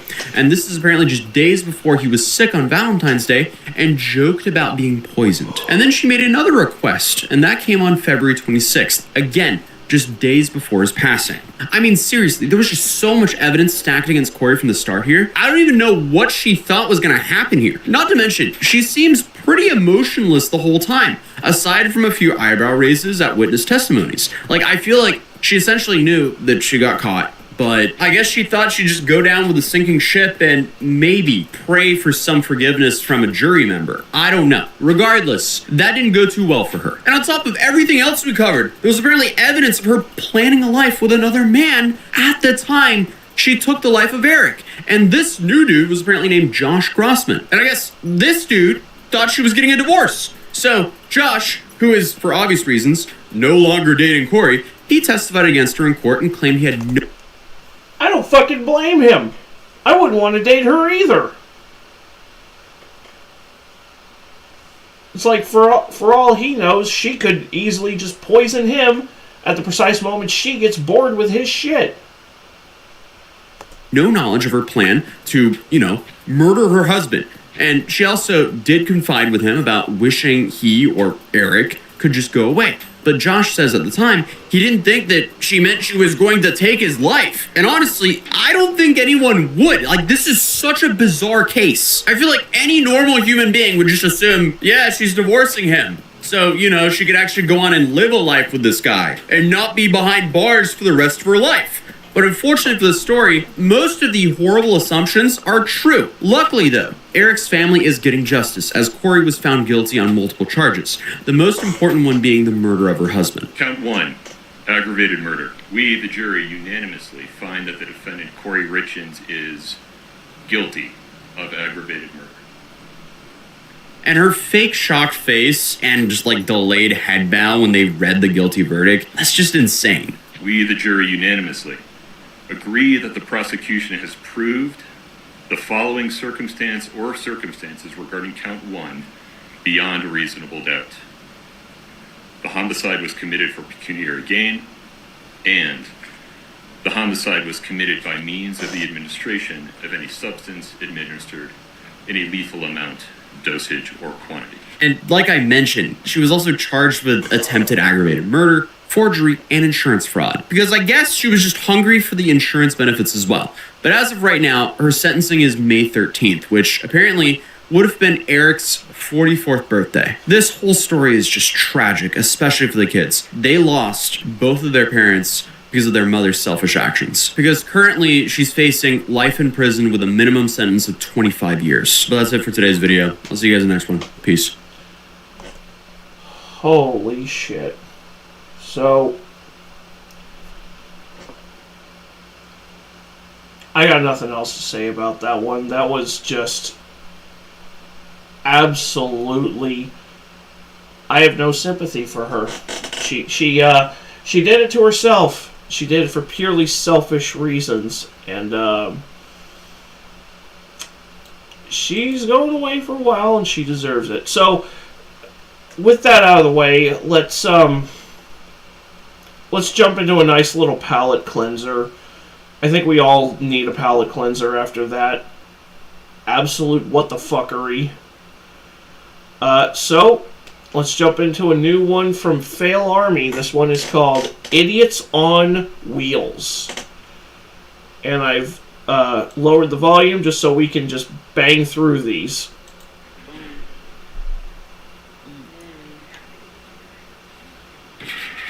Oh, shit!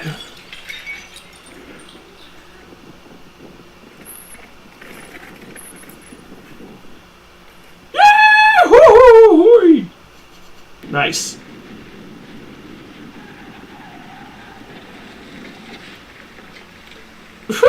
Dominic Toretto, you ain't.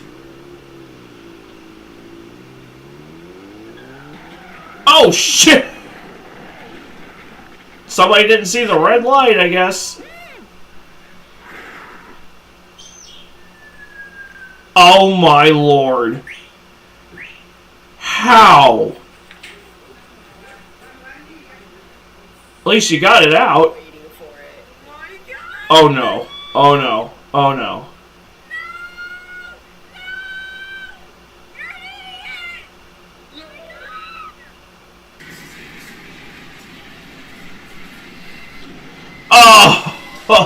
Oh! Well, there goes your cargo.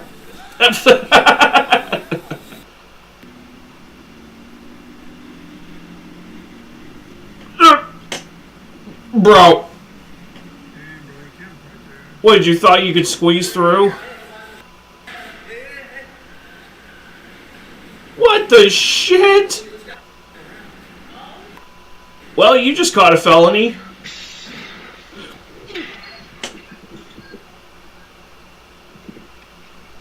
That poor light post.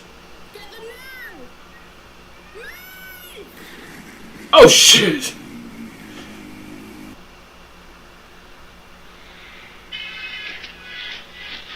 Oh my god. 4 cars fucked up at once. Hell yeah, Kason, you are back for the fails. Oh, speaking of fails. Oh shit! I don't think that's how you drag race. Didn't even bother checking his mirrors. Didn't bother checking his blind spots. Oh shit. Oh shit. I know where this is going. I know where this is going. Yup. Fucking idiot.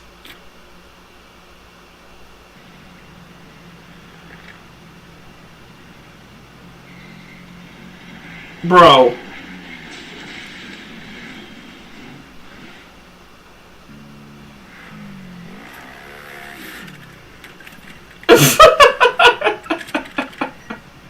Fucking roly-poly looking at... Oh, no. Oh, no.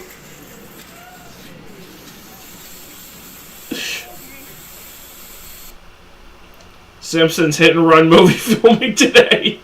It might as well be a Simpsons hit-and-run movie. Or a GTA movie. Or a Saints Row movie.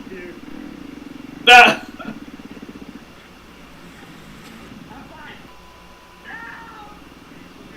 Ooh, someone got fucked up. Oh no.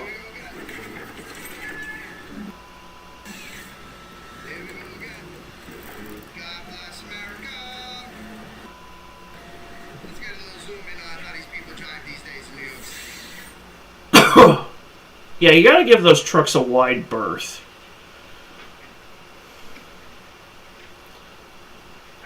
Ah! Dude, there's a thing called a parking brake.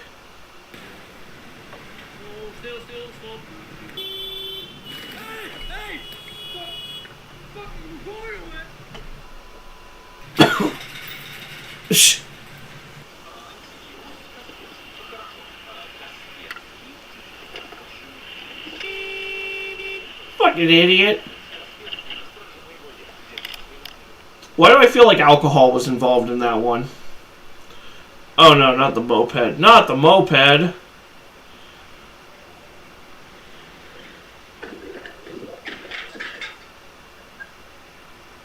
Good job.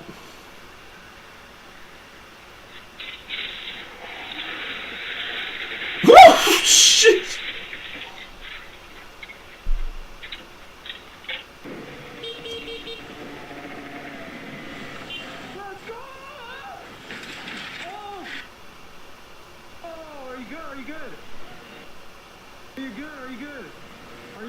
Good job, idiots.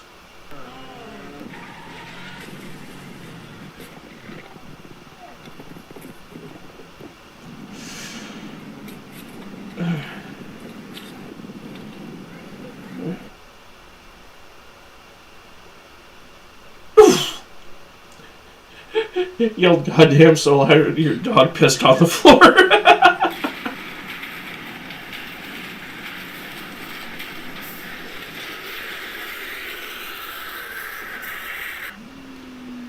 Dipshits. No! Oh, that poor Mustang. Oh, God.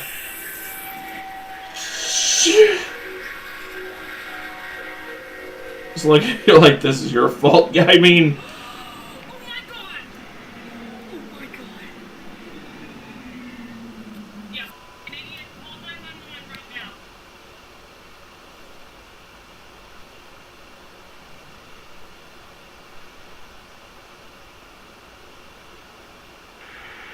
Dumbass.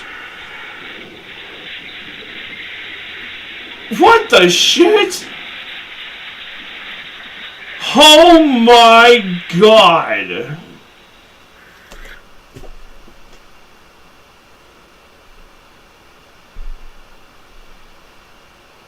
Bro.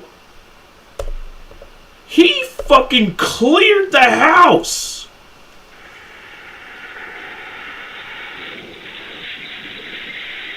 That poor Minnie.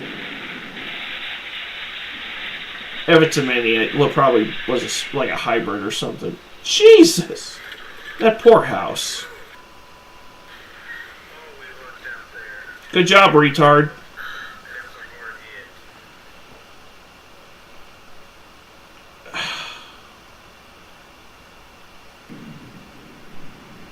Oh, shit. Up. Low clearing. Low clearing. Fucking idiot.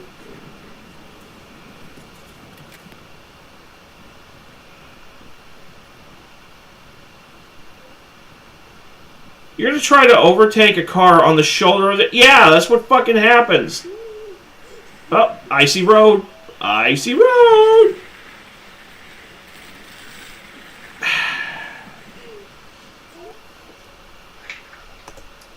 So that house sitting and dog sitting next week will hopefully still be around for streams. Okay. Hey, if you're not available, it's all good, man. Parking brake. Oh, wait.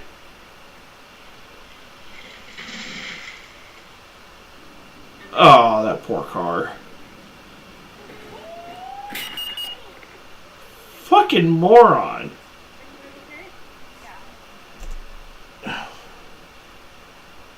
Why can't your other friends be as lenient as me? I have no idea, dude. Bro, what the hell?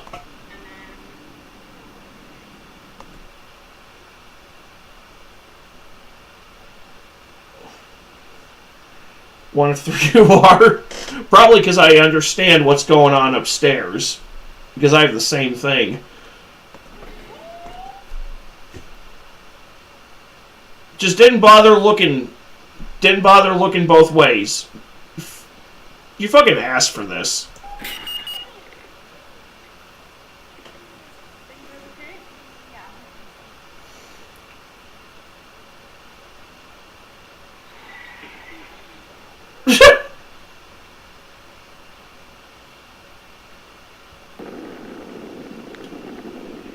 Uh-oh.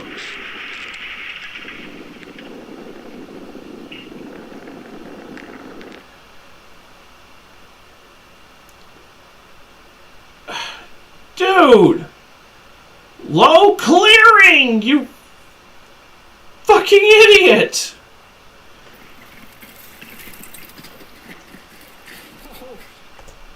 The limited edition gold PlayStation controller? No, I didn't actually. I'm not even surprised that's a thing, though. I mean, got a major James Bond game coming out soon.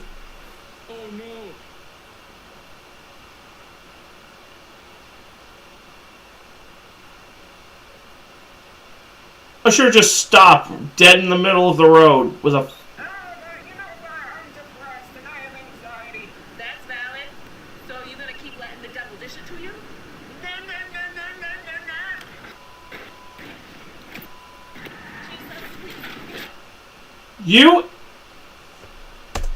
You're trying to film this while driving. You deserve to crash.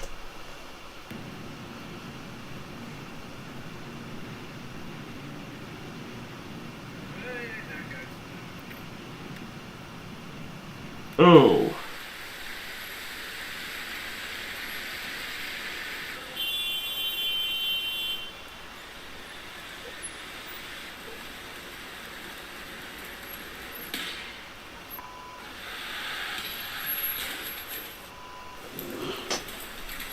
Now you just caused an accident, retard. Now you just caused two.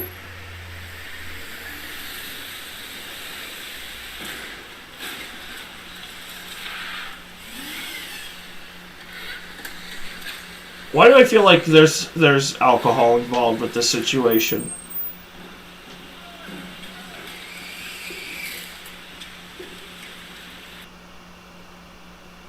Oh my god. And it's a garbage truck. You imbecile! Damage to property! Damage to city property!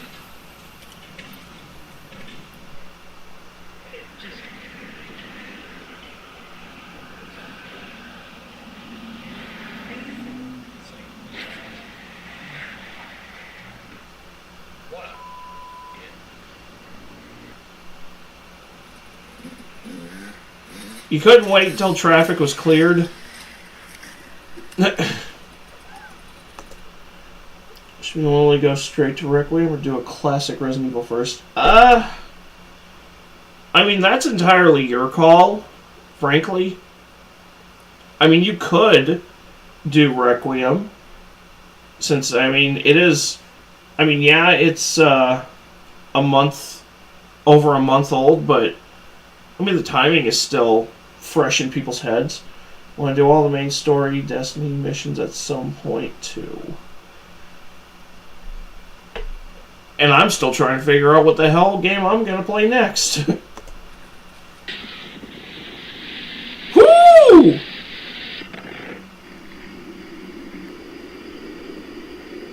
You hit a fire hydrant, and then you're just going to drive away!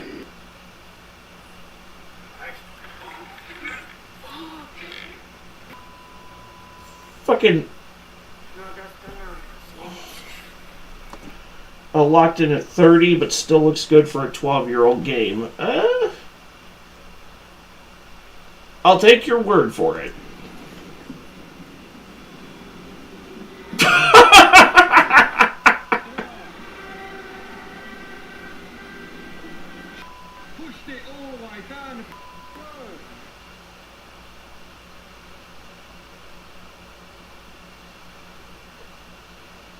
Oh. Concrete truck.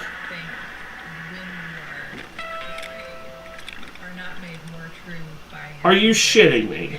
And of course, my example always for this is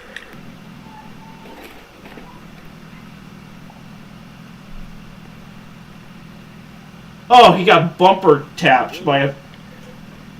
Bro.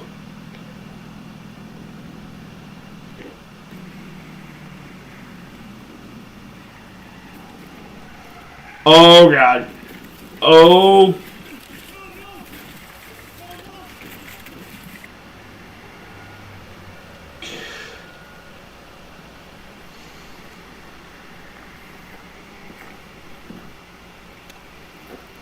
Whew.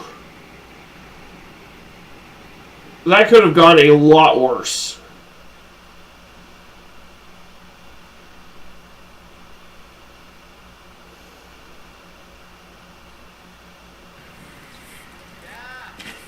Oh, fuck!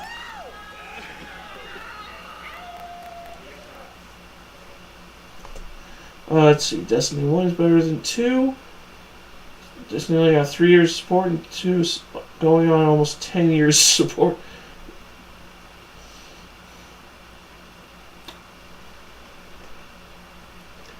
Yeah, I think you told me that the default voice for the male human guardians is Matthew Mercer.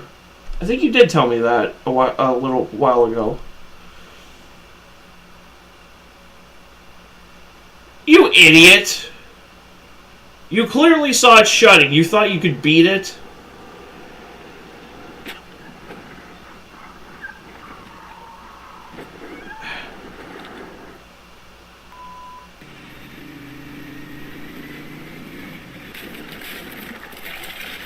What did you expect was going to happen? What did you think was going to happen? Oh, God. Oh, dude. Why would you do that?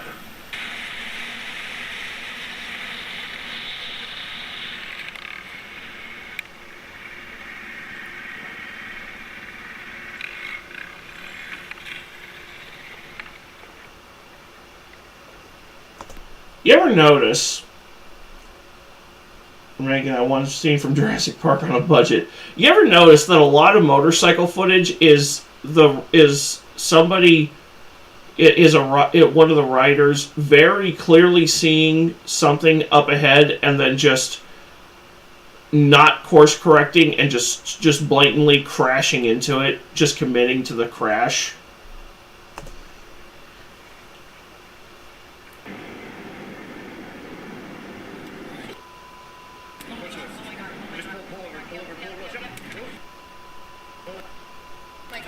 Oh, the RV just keeps going. Oh no, they're pulling over. They're pulling over.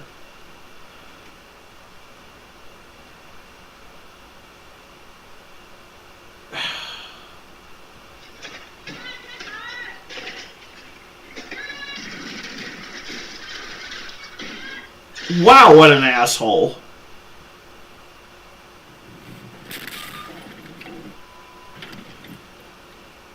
Just did not bother to check his blind spots.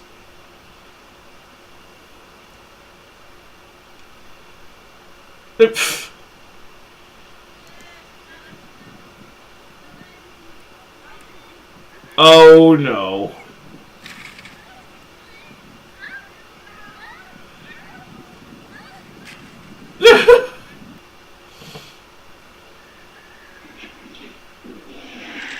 Oh my God.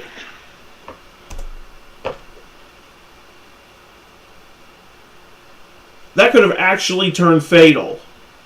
What the farm fresh fuck?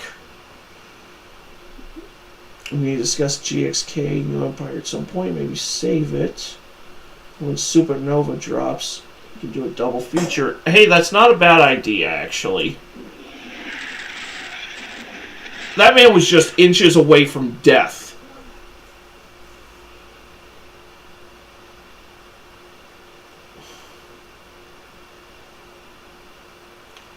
I'm noticing a large chunk of this video is people who just refuse to drive the speed limit. Bro. It's okay.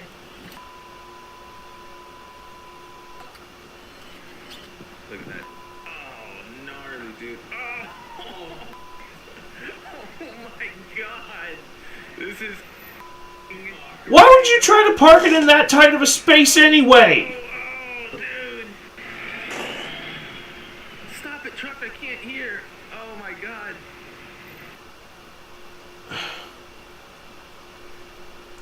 Was that driver Indian? I feel like that driver had to have been from like a third world country.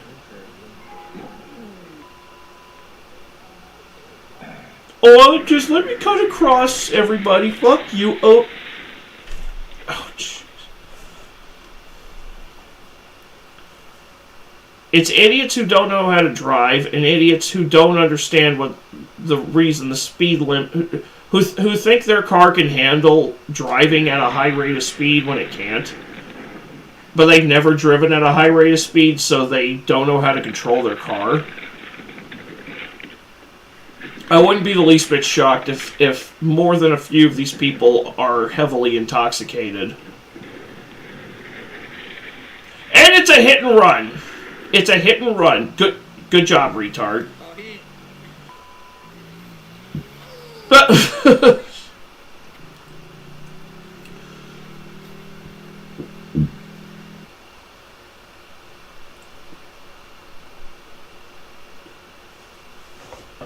It's a one... Do you not know what a sign... Do you not know the signs for one way?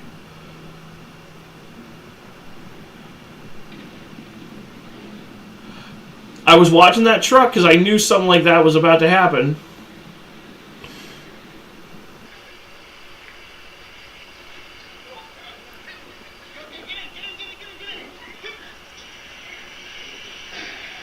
And it crashes into the short bus.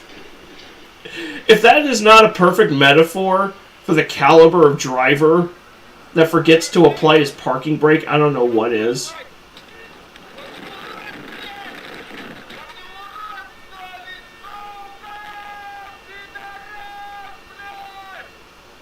That guy's pissed. I don't blame him.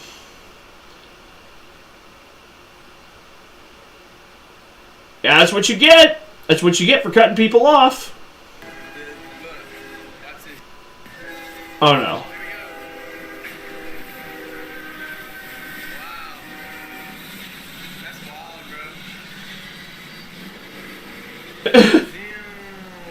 The most you can say is that's wild, bro. That's beautiful.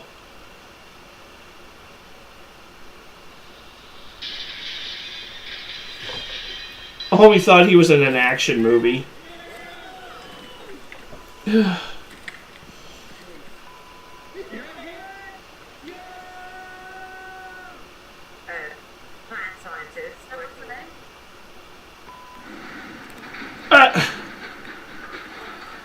And now your truck's all fucked up.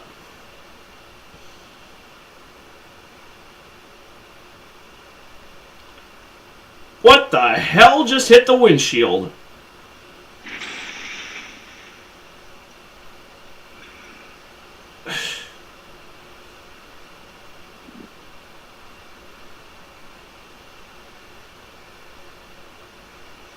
Oh, it's still drivable. Oh no, not a golf cart, not a golf cart.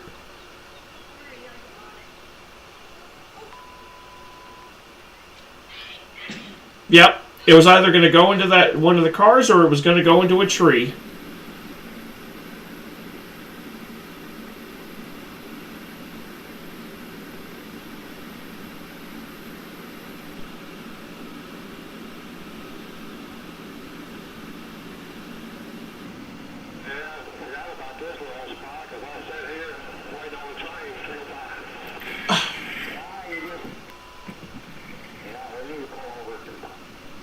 Wow.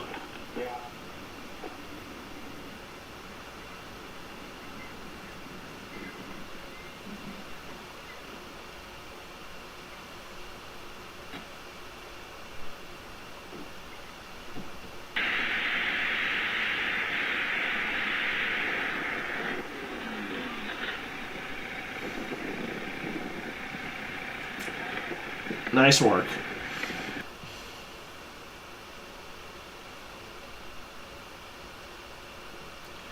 Sometimes these drivers just lose control and their car ends up looking like a pinball game. You ever notice that? Ding, ding, ding, ding, ding, ding, ding. Another low clear. Why do you people not understand low clearing? Ugh. Oh shit! Oh, it's sliding back. And it hit the power lines.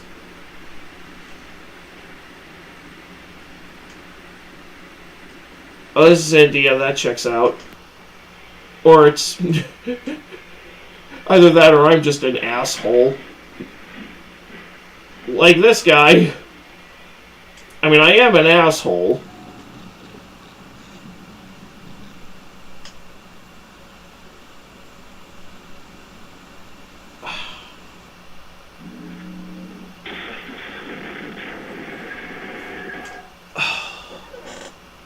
Dude.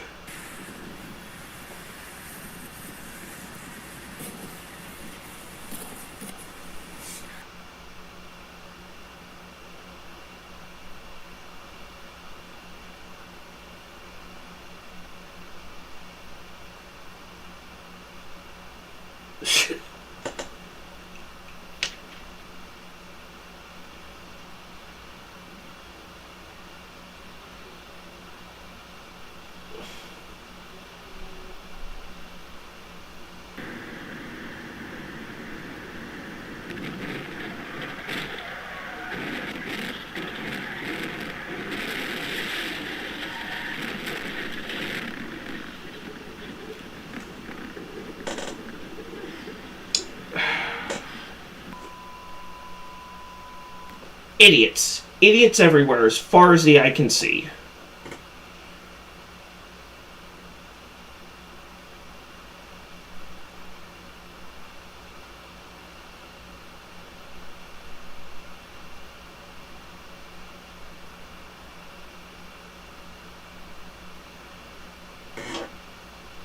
What did you think was going to happen, you dipshit?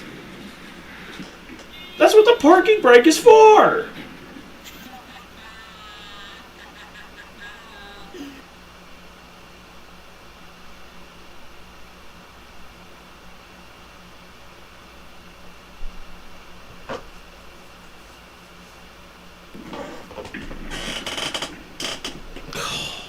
Well, at least the only thing that went was the fence this time.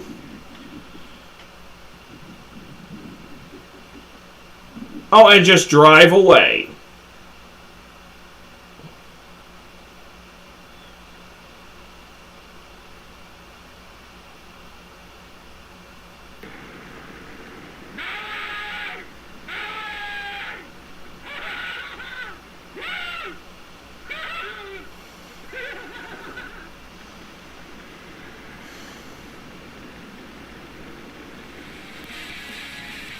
Bro.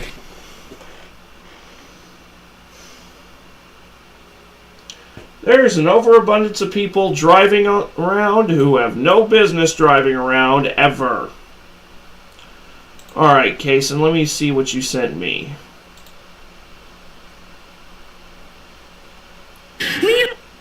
Oh my god. Okay.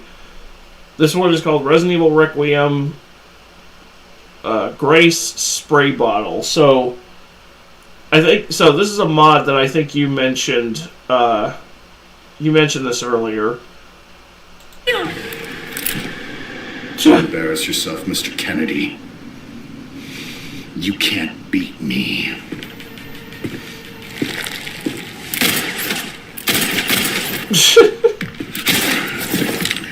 Or are we fancy?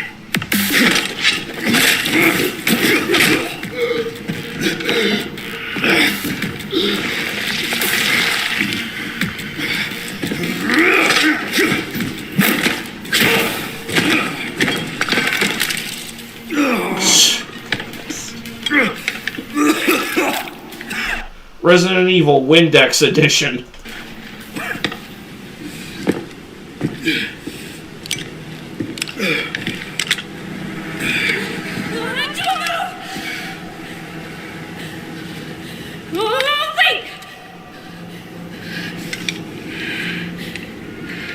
You still need me, right?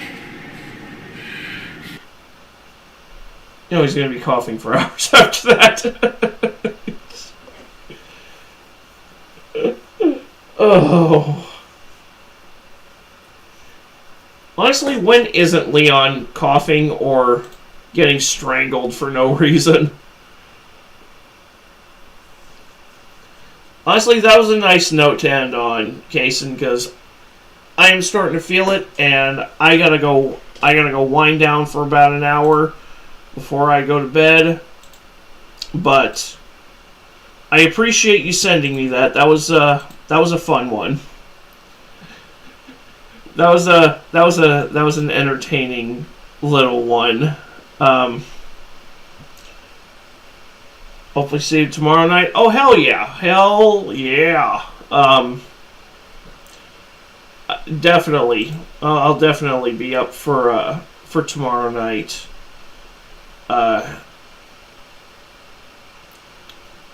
To everybody who tuned in, I appreciate you guys for stopping in. Thank you very much for watching, and we will catch you later tomorrow for the live-action Super Mario Brothers movie, which is much better, in my opinion, than people give it credit for. So we'll catch you later.